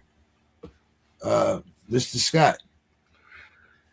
Yeah, I like your picks. I don't, these weather related things kind of really kind of change the tenor of these things. But Seattle is flooded. Bo was out there today. Looked like he had on the boots up there. He didn't have on mud waders, but there was water everywhere. Well, that's too bad. And then Seattle looks like Darnold really has referred back to factory settings. I mean, last week they couldn't even score a touchdown. But they won. But I'm still saying they couldn't score a touchdown. So against the Rams, you're not going to win if you don't score a touchdown. So, so I'm taking the Rams for sure. And then I'll take the under because I just think Sam Darnold, when he gets into rarefied air, he's almost like it's his kryptonite. And then he just all of a sudden he can't do anything, can't fly anymore. And I'm taking Philly. I think Philly, they're the kind of the sleeper and the knockout artist, so I've got to take them. And I'm going to take it under. I don't think Washington's going to score on that defense. And then this last one, boy, that is a real tough one. If I was put, boy, it's in Chicago too. Boy, that's They're both cold weather teams, though, Mr. Scott. yeah, that's true. But Chicago is Chicago, and but I'm gonna take Green Bay. I'm gonna take Ooh. Green Bay. I'm gonna take the under. Yeah. All right. Okay. Let's go on to You're Sunday on the love morning. boat. Let's go on to Sunday morning, Mr. Scott. We got the Bills, and they're giving the Clowns 10. No hook, just 10. And the over-under is 42.5. No. Wait a minute. I don't see that even on here. Yeah. Oh, Buffalo. Okay. Yeah, I'll take Buffalo. I mean, I was hoping Shador would kind of show, but that whole thing is in disarray. So, Bills are going for championships, and I'm going to take the Bills, and I'll take it over 40. Was it 42.5? Yeah. Yeah, I'll take that over Buffalo over. Okay, and we got the Bucks, who almost, well, maybe we'll see. But the playoffs might be on the line here. Talk about those teams. You got the Bucks. They're giving the Panthers 3, and they're playing at the Panthers. Over under is 45.5. Boy, and they're both tied, aren't they? Yep, that's playoff implications here. I think Tampa Bay's up by a game. Are they up a game? I thought they were even after they lost to the Falcons last week. Yeah, you're right. I'm sorry. Yeah, they're both 7-7. Yeah. Carolina seems to have some momentum, so I'm going to take them in the over. Okay. And your Vikings are giving the Giants 3, and the over-under is 45.5. Well, Giants are no good. 45 or 43.5. 43.5. I'm sorry. Yeah, I'll take the Vikings, even though the coach is upset with the quarterback for doing a little dance when he made a touchdown. But I'll take the Vikings, and I'll take the over. I think they'll try to get the ball to Jefferson, score some touchdowns. I'm going to take the Vikings and the under. I'm going to take the Panthers and the under. And I'm going to take the Bills and the over. So, Dave, that puts it on you. All right. Yeah, I think, right now, Cleveland, the only thing that they're going to be playing for is for Myles Garrett to sack the Bills quarterback there. What's he need, that's all 2? they're playing for. Does he need, is it 2 that he needs or 3? It might only be 1. He's very close. Okay. You're right. It might only be 1. I thought it was 2. It might be 2, but that's all they're playing for. So I'm going to take Buffalo in the under. Cleveland still has a good defense, but I mean, they scored all of 3 points. Then with Tampa Bay and Carolina, I mean, I'm like with Anthony. I think Carolina has been showing some chops. Everybody was discounting them at the beginning of the year, but they've hung around. So I'm going to take Carolina in the over. Vikings. And for the third one, the Giants. I'm going to take. This is in New York or New Jersey, right. I should say. Yeah. I'm still going to take Minnesota in the under. Okay. Staying with you, Dave. We got the Chargers, and the Chargers are getting 1.5. They're playing in Dallas. The over-under is 49.5.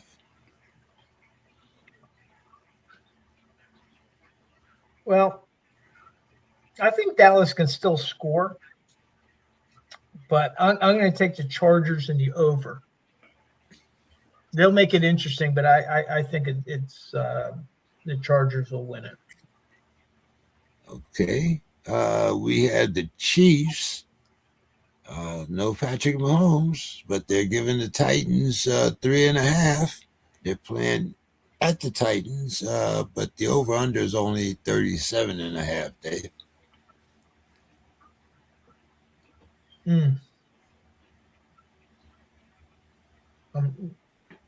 I'm actually changing this.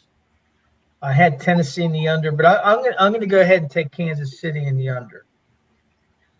Okay. And we have the Jets, Dave, getting 4.5. They're playing at the Tyler Sloth Saints that have shown some life also. But the over-under is 40.5, Dave. I'm going to take the Saints in the under. Okay. Mr. Scott. What is it? Kansas City? We're starting with the Chargers. Chargers. Well, because Dallas has still got a chance to make the playoffs. They haven't been eliminated yet. Right. And they can score, and they've just made a lot of bungling. Of course, then your guy Pickens. I said, I told you Pickens was no good. I kept telling you he drops the ball. I told you he's no good. And I keep hearing on it how great he is. But in spite of that, and I think, is CD hurt? He's not out, but yeah. So that's the only thing. Gosh, but I'm gonna have to take them. They're at home and they're still in it, and they score. So I'll take Dallas on the over.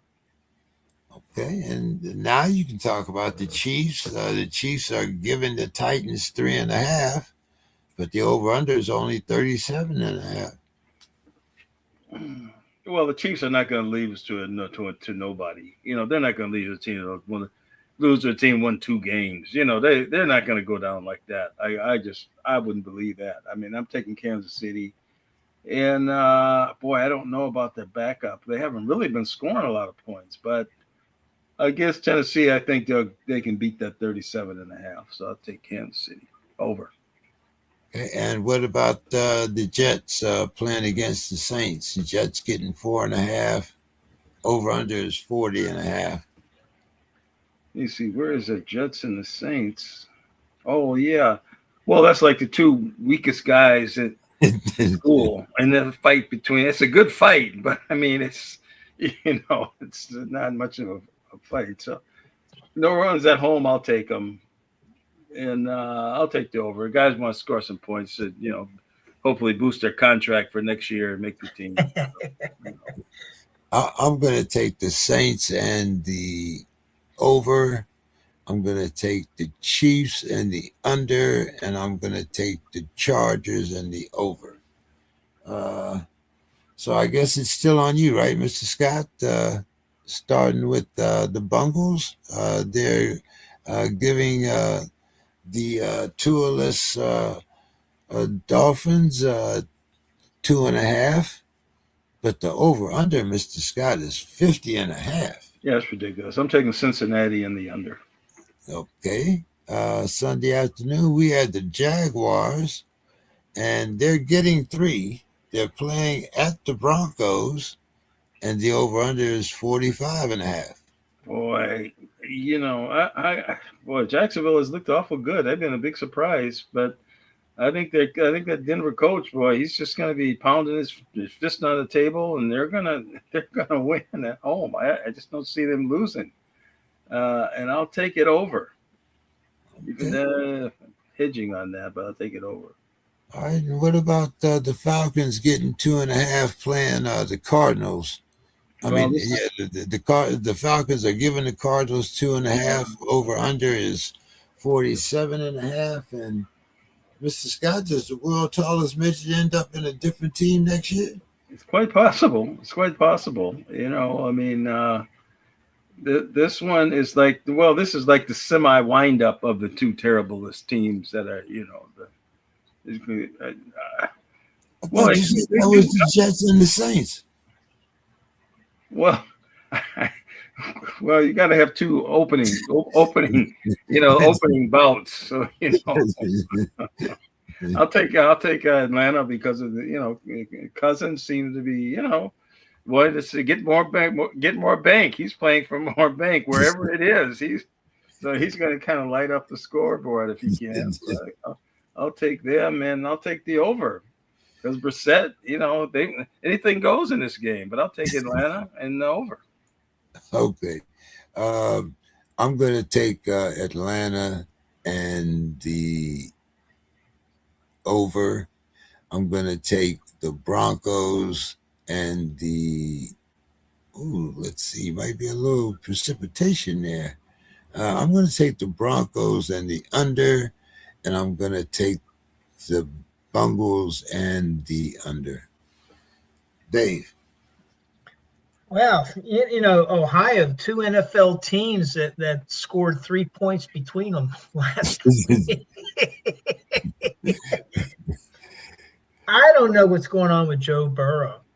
He just seemed disinterested playing that game, and he threw like an interception. Just sat down on the bench, just expressionless. So, and I know that there were some reports that he's going through something, and I don't think it's related to the Cincinnati Bengals. People are speculating that he wants out or things like that. He's an Ohio kid. He grew up a Bengals fan.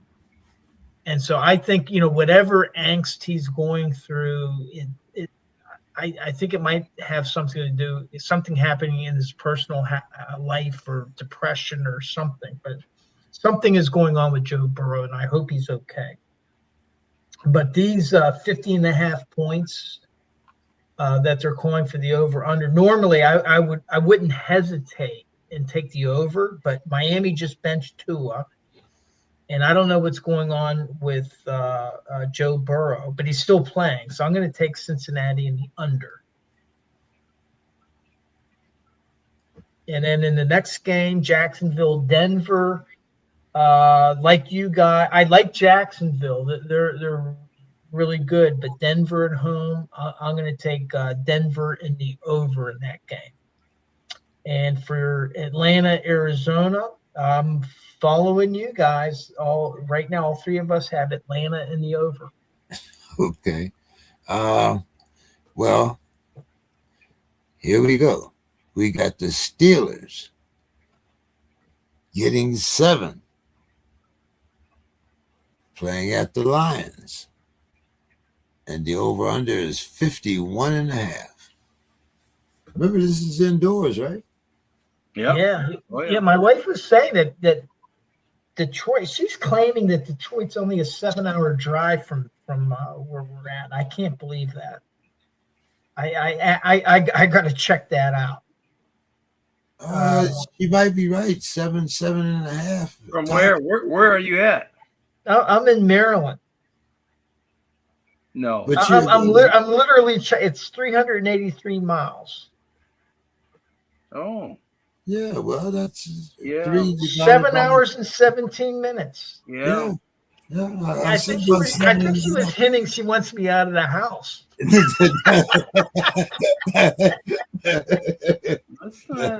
But no, I'm staying home. I'm tired. But my next Steelers game is going to be in Pittsburgh for the finale against Baltimore. I'm going to be watching this one from home. But tempting, though. Tempting. It's indoors. I'm hoping, like Reggie was saying, is that Pittsburgh has demonstrated that they can score, but they're very inconsistent.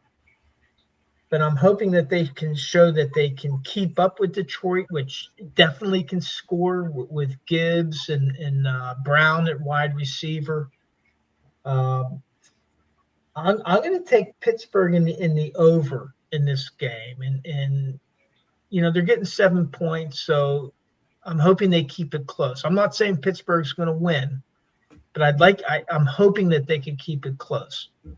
Ben Roethlisberger and Merrill Hogue, he was on Ben Roethlisberger's podcast, and they both agreed that this game, how Pittsburgh plays Detroit, will determine whether Pittsburgh has any chops for the playoffs.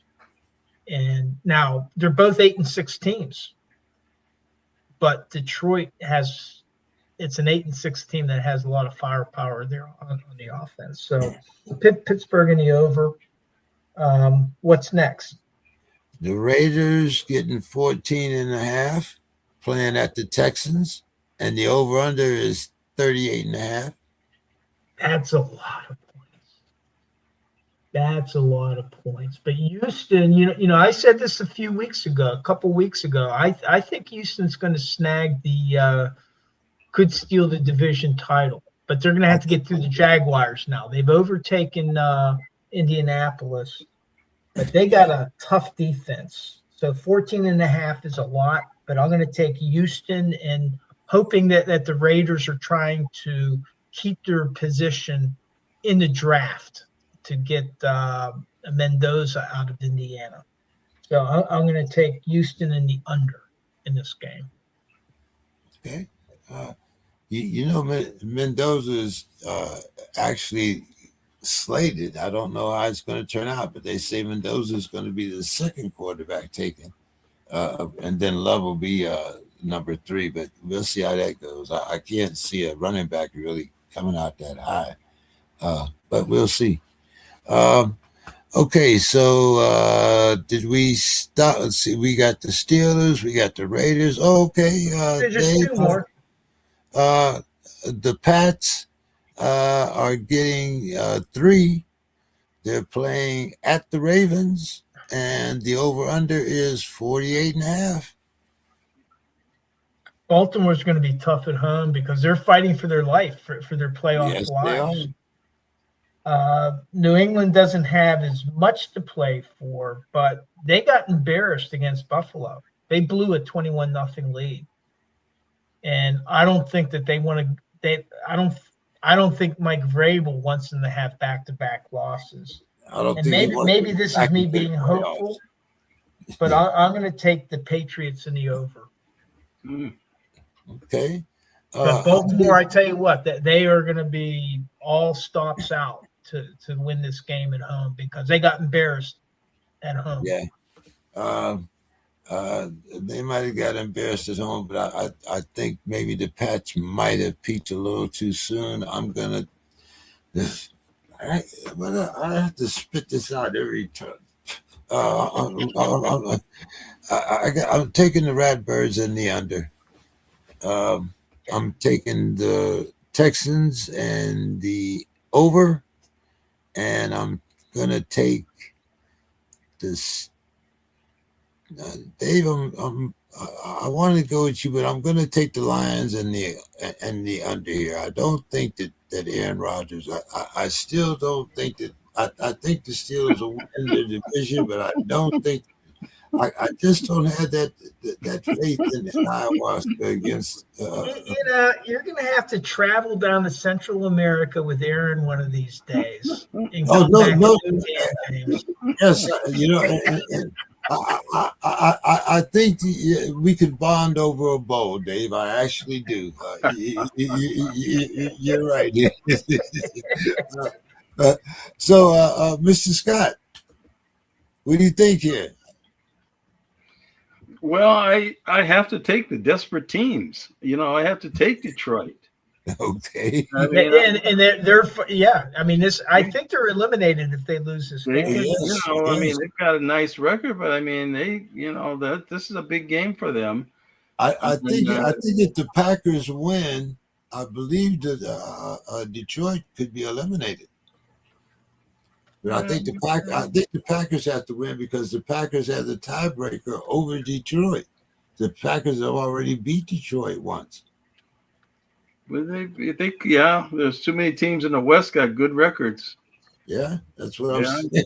San Fran, Seattle.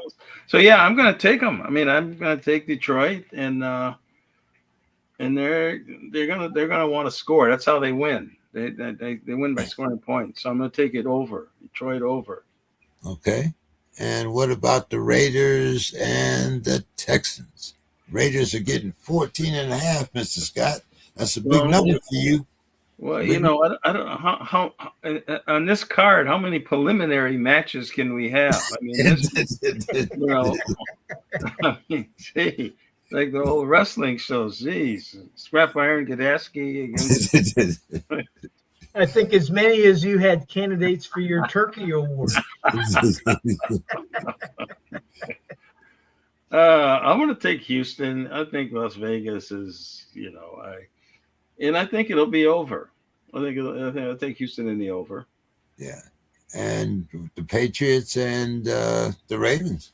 Yeah, Ravens need it. I'm just going with the ones that really need, and I'm taking Baltimore, and I think I'll take that over. Okay, all right. We got one more game. Now we got another whole week here. Week 17. No, we got San Francisco, Indiana. Oh, so yeah, let's see. Yeah. Yes, San Francisco is giving the Colts 6. And the over under is 46.5. What do you think, Mr. Scott? Yeah, Indianapolis really needs it, but the grandpa, San Francisco is going to win the game. I mean, that's just, how can you not have a backup quarterback? You got to call somebody. I don't understand that. I mean, I just don't get it. So I'm taking San Francisco and the under. Okay. And that takes care of the week of week 16. Who are you taking, James? I'm taking the 49ers, and I'm also going to take the under. Okay, and I'm doing the same. I've got the same card there. Okay, so Christmas Day, Mr. Scott, we got Dallas. They're giving 3 to the Commanders. The over-under is 51.5, Mr. Scott. What do you think here? I'll take Dallas in the over. Okay, and we also had the Lions with their traditional Christmas game, but this time they're coming to the Vikings, and they're giving the Vikings 3.5, and the over-under is 48.5, Mr. Scott. Jeez. Yeah, the Vikings. I mean, yeah, they have a defense. Do they really want to be a spoiler? Do they really care? I haven't really seen a lot of. I'm gonna take Detroit under. You didn't even have to spit that out. Yes, and that's twice in the same night. Yeah, I know. But, See, I don't go with who I want to win. See, I go with who I think's. I do my analysis. I don't go by just because I want them to win. That's how you lose.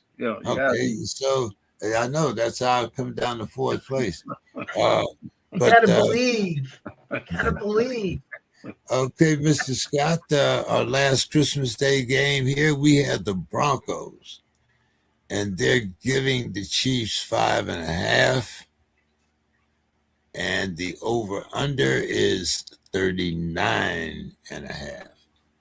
Boy, well, I got to take Denver. The Chiefs have wrapped it up for this year. I was looking forward to that being a real good game, actually, but now it's I got to take Denver, and I'll take the over.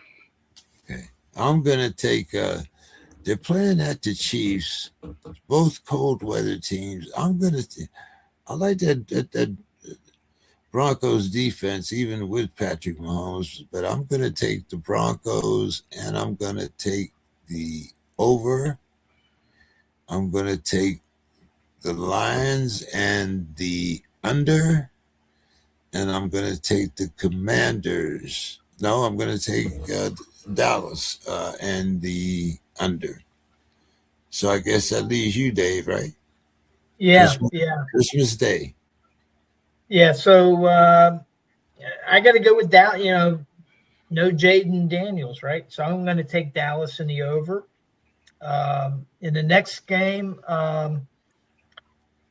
Detroit in the over, and the Denver Kansas City game. I mean, all on these first three games, you got three teams that are all handicapped, and it all has to do with quarterbacks that have been have been hurt during the season. And so I got to take Denver in the under. But isn't that interesting? These first three matchups, the starting quarterback, Jaden Daniels, J.J. McCarthy have been hurt, and then Patrick Mahomes. Yeah. All three losing their starting quarterbacks. That is something. So Saturday afternoon, we have the Texans. They're giving the Chargers 1.5. And the over-under is 39.5. I'm going to take the Texans and the over in this one. Then we have the Ratbirds. They are giving the Packers 2.5. The over-under is 46.5. Again, I'm going to take the weather in this one, and I'm going to take the Packers and the under. And for my Sunday morning game, the Patriots giving 9.5 to the Jets. I'm going to take the Patriots, and I'm going to take the over. So let's see, Dave. I think I stopped with you, right? Yeah. So whenever I send you the snapshot of the picks, you're going to see that I have Los Angeles crossed out, and I have Houston in. But by the end of this, you'll see a method to my madness, what I'm doing. But I mean, see, now in this case, Houston has gotten their quarterback back. Yes, they have. So I'm going to take Houston in the under. In the next game, what was interesting with Lamar Jackson, when he played Pittsburgh, he's not running with the ball. He's staying in the pocket. Yeah. I think that was his first running touchdown in 8 games, something like that. In first time ever against Pittsburgh. He had never scored a running touchdown against Pittsburgh, but generally speaking, he was holding on to the ball. So I'm going to take Baltimore in the over, and because I believe if he keeps doing that, he's going to keep himself healthy. And then in the third game, the Jets are. I'm taking New England in the under. Okay, Mr. Scott. Didn't I already do that? No. I don't think did he do that one, Dave? No. Or are we on the next? No. Okay. Oh, this is the next week. So what is it now? I don't see it. Let me see. The Saturday afternoon games, the Texans getting 1.5. See them after Christmas Day. Texans and who? The Texans and the Chargers. Oh boy, I like the Chargers. And that's in LA too. Yeah. Yes, it is. Yeah, I'm gonna take the Chargers in the over. Okay, and what about the Ratbirds against the Packers?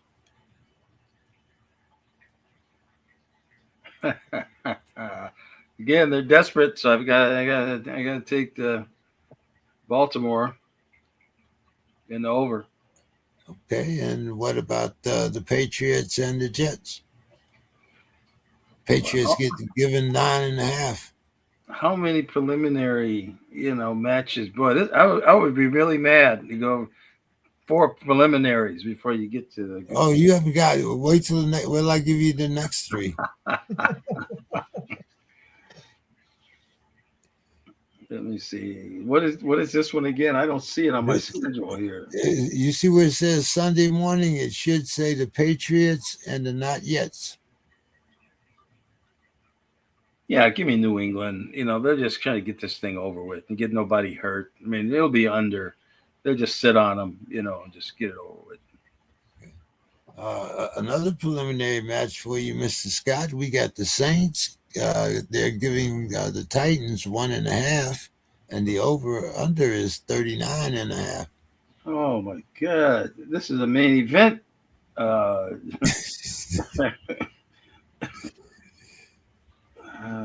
gosh. What you say, New Orleans? Yeah, New Orleans against the Titans. Yeah, I'll New take New Orleans. Orleans. They've showed some signs of life in the under. Okay. And we have the Steelers -3.5 at the Clowns. And the over-under is 35.5. I believe that's the smallest, second smallest. Wow. Yeah, over-under is 35.5, Mr. Scott. Well, I'll take it under, and I don't want the Clowns. So Okay. What about the Seahawks giving the Panthers 7.5, and the over/under is 42.5. boy, I'm gonna take the Panthers in the over. Yeah, the Panthers they have I mean, upset the Seahawks once this season, I believe. Yeah, I'm gonna take that. I'm gonna take the Panthers and the over. I'm gonna take the Steelers and the over, and I'm gonna take the Saints and the under. Okay, and I just want to make sure you took Tennessee in the under, Anthony. Who was Tennessee playing? The Saints. New Orleans, the Saints. Did you take No, the I Saints took the or the Saints. I took the Oh, you Saints. took the Saints. Okay, I'm sorry. And then the other one I wasn't clear on. Did you take Cleveland or Pittsburgh? Yeah, I took Pittsburgh. Okay, yeah, I thought I heard you say you didn't want Cleveland. Okay. No. All right. Now for me, the Saints have shown some life, so I'm going to take the Saints in the under. This is another cross out. I had Cleveland originally, but I'm taking Pittsburgh in the under in this game. And then you guys both took Carolina. I guess you're figuring that Seattle won't have anything to play for. But I'm going to take Seattle in the over in that game. Well, they'll either have a lot to play for or nothing to play for, because, like I said, it could be that there could be three teams out of the West, and that would definitely eliminate two teams from coming out of the North. Or the South. Yeah. I don't think the South is even worried about having two teams in. What are they? The two leaders are what, 7 and 7? They might be worried. They might be worried about having one team in. Yeah, well, they have to because of the division. Otherwise, back to that again. So, Mr. Scott, let's see. Where did we stop here? We stopped at the Seahawks and the Panthers, right? So, Mr. Scott, we have the Bucks, and they're giving the Fins 3. And the over/under is 46.5. Yeah, Tampa Bay in the under. Okay, no hook. The Jaguars, they're giving the Colts 5.5, and the over/under is 44.5. Jaguars and over.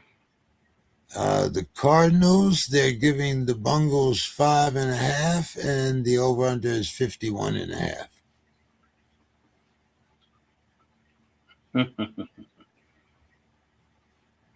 Boy, There's a preliminary match for you. that's another one. Yeah, bottom of the card. Oh no, the bottom of the card is the ones I'm going to give you next. Don't worry about it. I'll take a swing at Arizona. Cincinnati just seems somewhat dysfunctional. If they're a team, if they had stayed healthy and played defense, they would have been good. But they just, they didn't do either one. So I'm taking Arizona and the over. Yeah, neither one of them plays defense. I'm gonna take Arizona and the over. I'm gonna take the Jags and the over, and I'm gonna take the Bucks and the over. Dave. All right, so Miami's. I think they're done. So I'm going to take Tampa Bay in the under. And then on the next two, I think we're all going to have the same: Jacksonville in the over and Arizona in the over. Okay.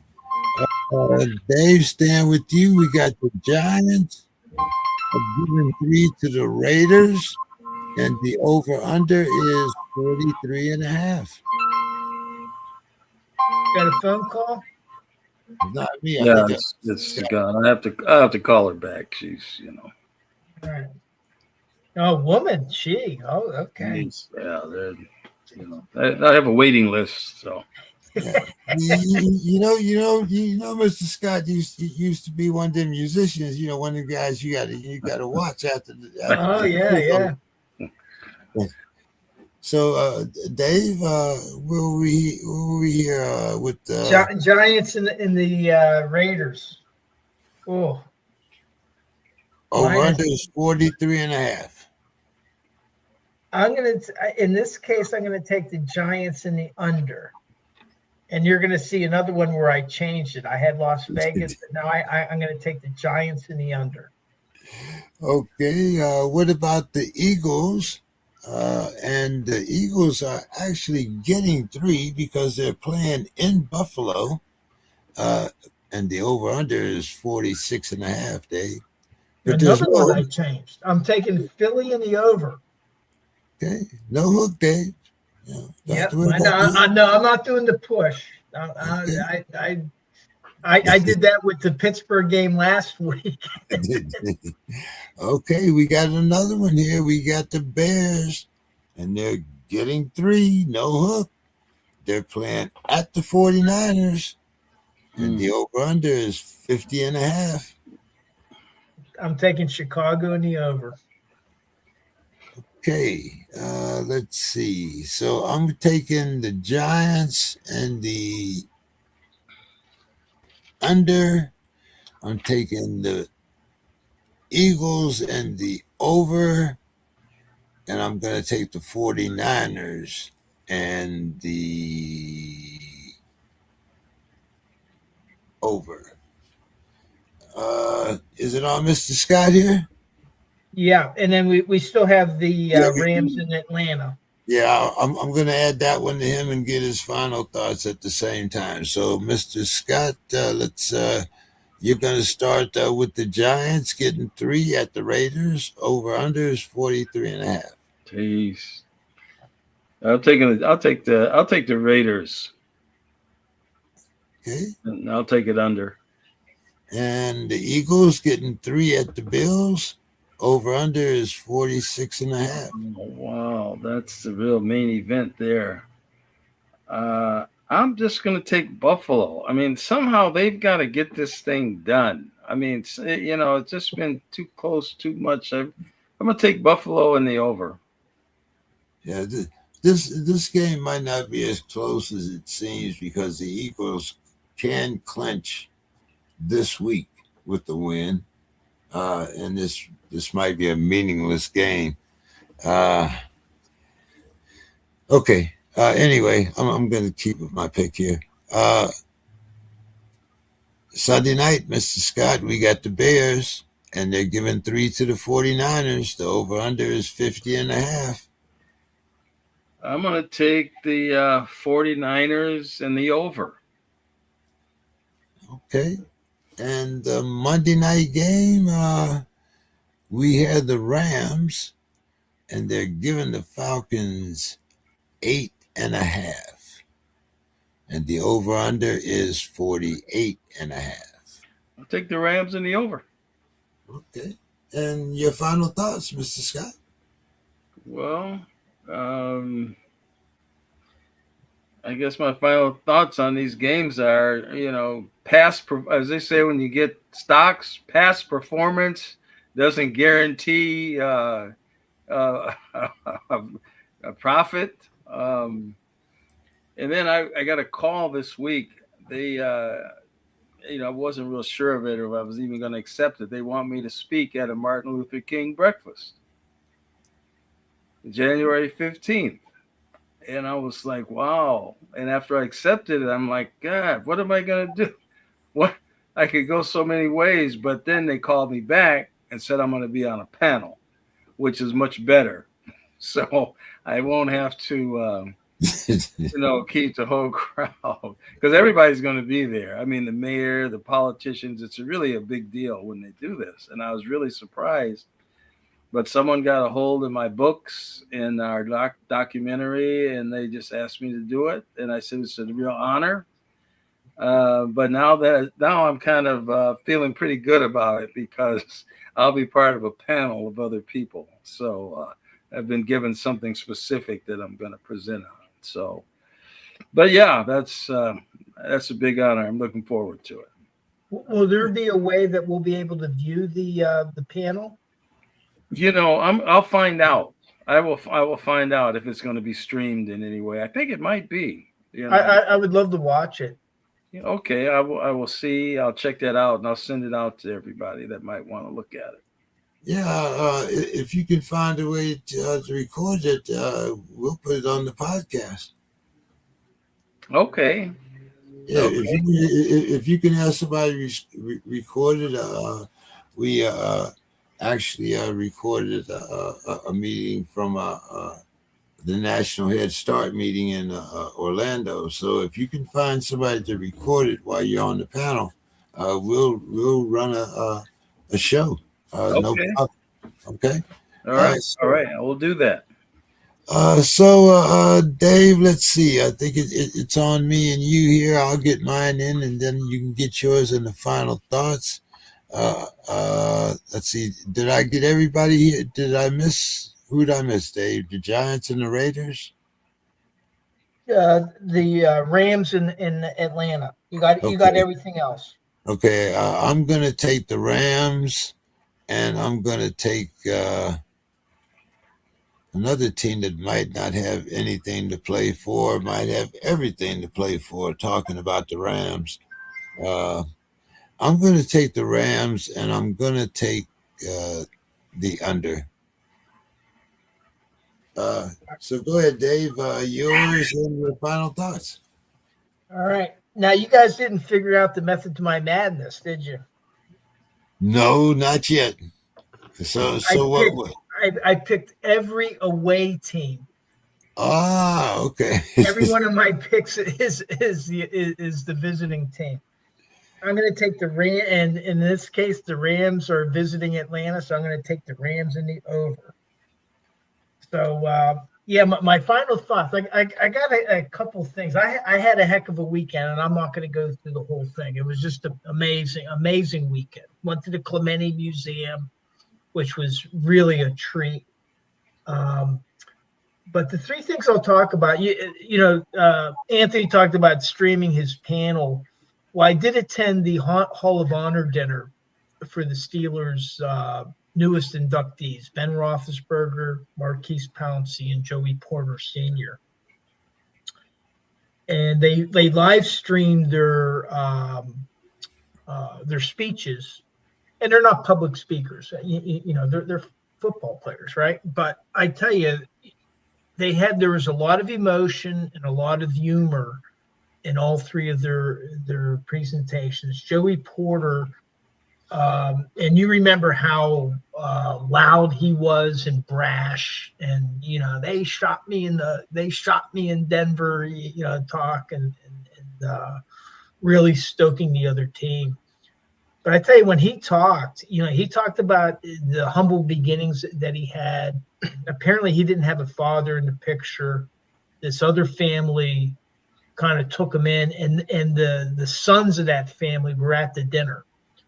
And he had his high school coaches that are still alive, some players from his high school team, players from his college team, and he was trying to acknowledge everybody, including his mother and his siblings, that helped him get to where he was.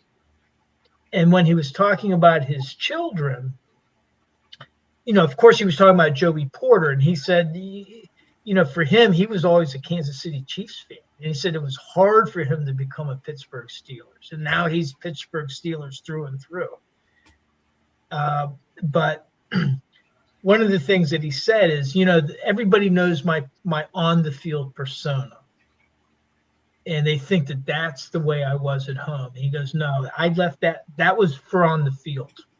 I was a different person. And, when I was bringing up Joey, people were telling me, you're bringing up a square. And Porter Sr. said, yeah, that's exactly what I'm doing. I want him to be wearing polo shirts with little logos on them. And I want him to be one of the pantry kids. And what he meant by pantry kids is this family that took him in. Joey talked about they had a little room that when you opened the door, it had food in it. And that was their kitchen pantry. He didn't know what a pantry was. He was from such humble beginnings. So he said that when he was bringing up Joey, he was trying to bring him up like this family had been brought up that had more than he did. And it was a very admirable speech. And then, Marquise, of course, gave Joey a hard time for rambling on, kind of like I am now. But Joey did talk for a long time. And but Marquise, he talked about what the Steelers meant to him as a team. And again, he went to his teammates, he went to the coaches, and he talked about everybody. He didn't talk about himself. He talked about everybody that helped him get to where he was. Now, Ben, he was the last speaker. He started out, he's very religious now. So he started out, praise Jesus Christ the Lord. And you could actually hear some people like going, oh. And then he goes, and thank the Cleveland Browns for not drafting me. And there was like 500 people at this dinner. I was like table 52, 8 people to a table. I'm table 52, and there's like another 10 or 15 or 20 tables. There's like the whole place is just cracking up. But then when he tried to explain what Marquise Pouncey meant to him as a teammate and as a friend, he couldn't complete this. He had to stop, as did Joey Porter at times, where he couldn't.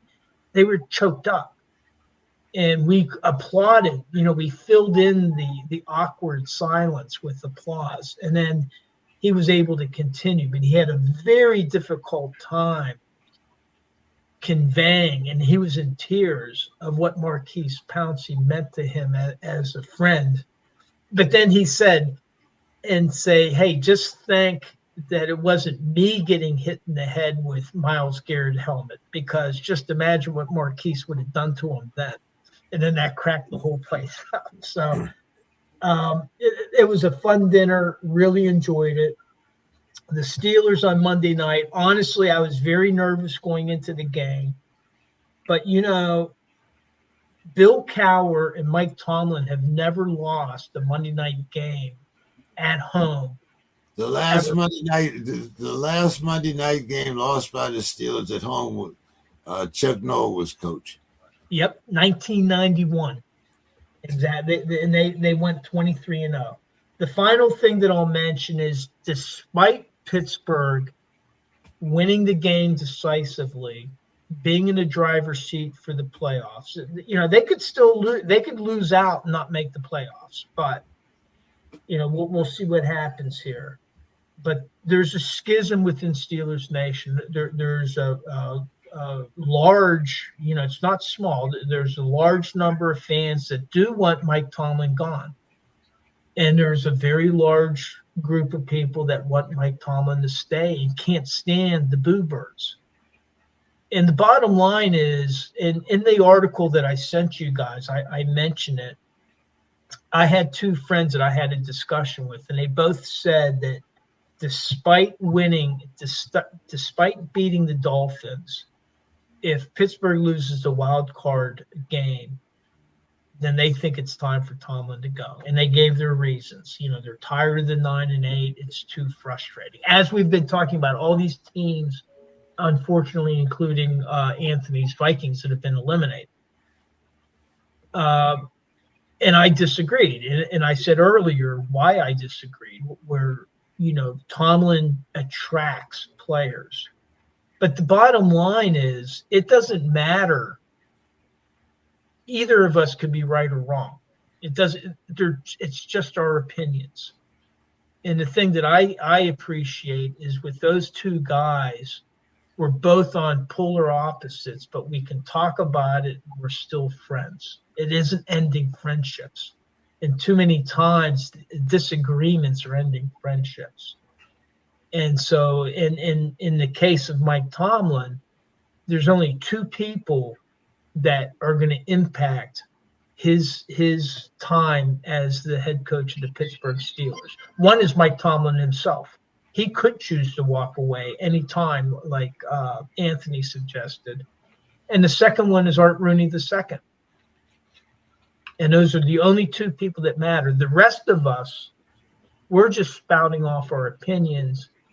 And I just hope that whenever people do spout off their opinions, when they don't agree, they can be like my friends where, hey, we're still friends, even though that we disagree. So that's my final word for tonight. I'll have more words after this. Well, he's a polarizing figure. I mean, you just have to look at this stage of the game with the length that he's been there and the constant success has been a constant. I can see how that makes it polarizing, and I heard some other people debate, well, he's definitely Hall of Famer. I mean, he's definitely Hall of Fame, just when he quits, whatever. And they said, well, one Super Bowl, blah, blah, blah, and I thought, well, Bud Grant's in the Hall of Fame. He didn't win one Super Bowl. So, I mean, I don't know if that's the litmus, when I see that, I said, yeah, Bud deserves to be in there as a coach. And so does that, but without that Super Bowl win, is that what would keep somebody out? Is that the litmus test for the Hall? Yeah. Well, with two more wins, and he could do it this year, he will match Chuck Noll for all-time wins as a Pittsburgh head coach. And the thing is with Mike Tomlin, ever since he became head coach, there's been people that have dismissed him as a mediocre coach. When he first came in and they won the Super Bowl his second season as a head coach. And they said, well, that's Bill Cowher's team. Well, that Bill Cowher's team won 8-8 the year before, but yet there were his detractors. He's had detractors since year one, since he was the head coach. Yeah. Like you said, very polarizing. You could make the case either way, but I don't like 9-8. But I mean, that's do you discount a guy that's been 9-8 for 18 years? Or how does that weigh in? Like Mr. Scott was saying, Super Bowls. You look at some of the players that he's had, some of the teams that he's had to coach. To me, it's going to be 2027 is going to be a very interesting year because I believe he's signed through 2026. Am I correct? Correct. Yeah. Okay. So what will be interesting is what happens at the end of this season. Yeah, I think regardless of what happens, I think there's going to be somewhat of a house cleaning. Is Ayahuasca going to be back? What's going to happen with our quarterback situation? What about our offensive line? If we have to adjust a coaching situation at that particular time, it's going to be very polarizing, and I'm looking forward to the Steelers making the playoffs. But more than anything, I would like to see us win at least one playoff game. That's what a lot. I ran a poll, not exactly on that. I do like a poll on Twitter, and my question was, it was related to the Lions game. I said, Ben Roethlisberger and Miro Hoge say the Lions game is a key gauge of whether the Steelers have a shot at the Super Bowl this season. What will it take to convince you the Steelers are contenders? So the first option was, I'm already convinced. It doesn't matter what they do against the Lions. They already think that they're contenders for the Super Bowl. 5%. They must blow out the Lions. In other words, have a decisive victory, 5%. Play the Lions close, and even if they lose, but as long as it's a close game, 21%. 69% said they must beat the Lions to be a contender, not necessarily a blowout, but just beat them. So, and that's similar to the wild card question. Do they have to win a wild card game in order for them to want to keep? I might ask that question next week, maybe. Once they clinch a playoff spot, I'll wait for that. I don't want to ask that before they're in the playoffs. Yeah, but if he was to move on, just to say if he was to move on, would he want to go to a team where he had a team that was 0-16 and has to build up again? I could never. So that leaves limited options. I think it's mainly front office. I don't see would he be in a position to want to go to a team that's no good and build up again, start over and do all that. I think when you've had that continuity all this time, you've had this whole continuity of staff and people around you all this time. I just think that would just be probably be a no-win for either of them. Well, he could be like Chuck Noll and Mike Tomlin. Neither of them ever coached again after they left the Steelers. But you mean here's Chuck the thing: Bill Cowher. Bill Cowher, yeah, Bill Cowher and Chuck Noll. But with both, in his biography, which he wouldn't interview for it, but his brother was extensively interviewed in his biography on Mike Tomlin. And what Mike Tomlin's brother said in this biography is, you have to understand, you don't know Mike Tomlin unless you know that he lives to coach. That's what he wants. That's what he's always wanted to do. He's not interested in anything else. And so now things change over time. You know, you kind of develop as you grow older and stuff, and maybe he'll change his mind. But you know, his brother's in a position to really know the way Mike Tomlin thinks, and according to him, that's what floats his boat. And Mike Tomlin has said that that's what he loves to do, is to coach.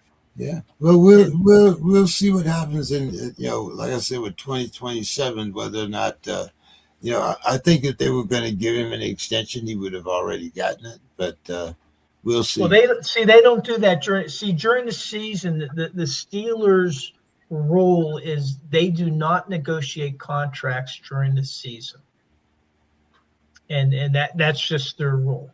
And so the next opportunity is as soon as the season's over. Phillip Rivers is quarterbacking the Colts. There's an exception to every rule, Dave.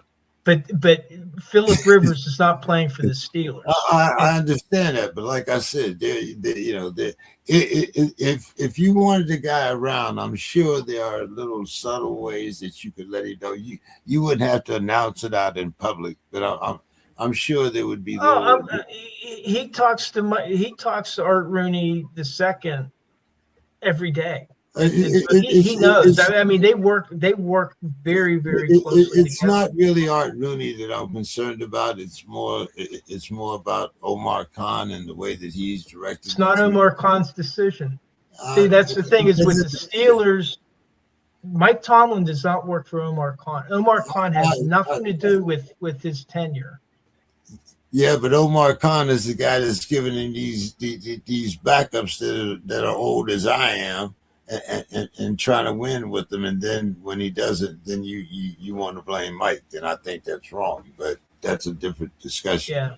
But the contract, if they're going to extend his contract and not make him a lame duck, which I don't think that they'll. If they're confident in him, they're not going to he won't go into a lame duck. It will happen probably in February. Yeah, during the off season, but that's what I'm saying. Like it'll be interesting to see how this off season kind of plays out.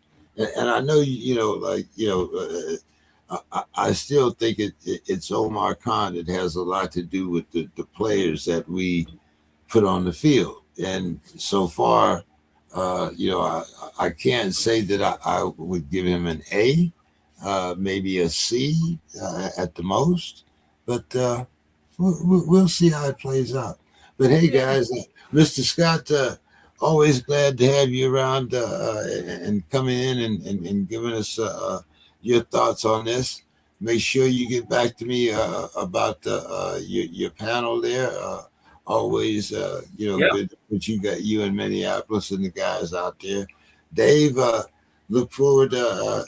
Let's see. You say you won't be at this game and the Lions game, but you'll be at the next one or the one after that. No, I won't go to Cleveland either. I'll be at the Baltimore game, week 18. Okay. So just one admin thing. So Demetrius, I know that Don said he's going to email his picks in. And so did Demetrius. And so did Demetrius, and Bill might as well. But here's the thing: for week 17, because a lot could happen this week. That might one of us might decide to change a pick. So as long as we know before Christmas, I guess that's the first games, right? Yeah. On week 17. So if you're going to make changes, just make the changes, on the message, on the text screen or email before Christmas. Okay. All right. Have a good one, everybody, and we'll see you next year. Yeah. Merry Christmas and Happy New Year. Sounds good. All right, guys. All right. Have a good one, everyone. See you next year.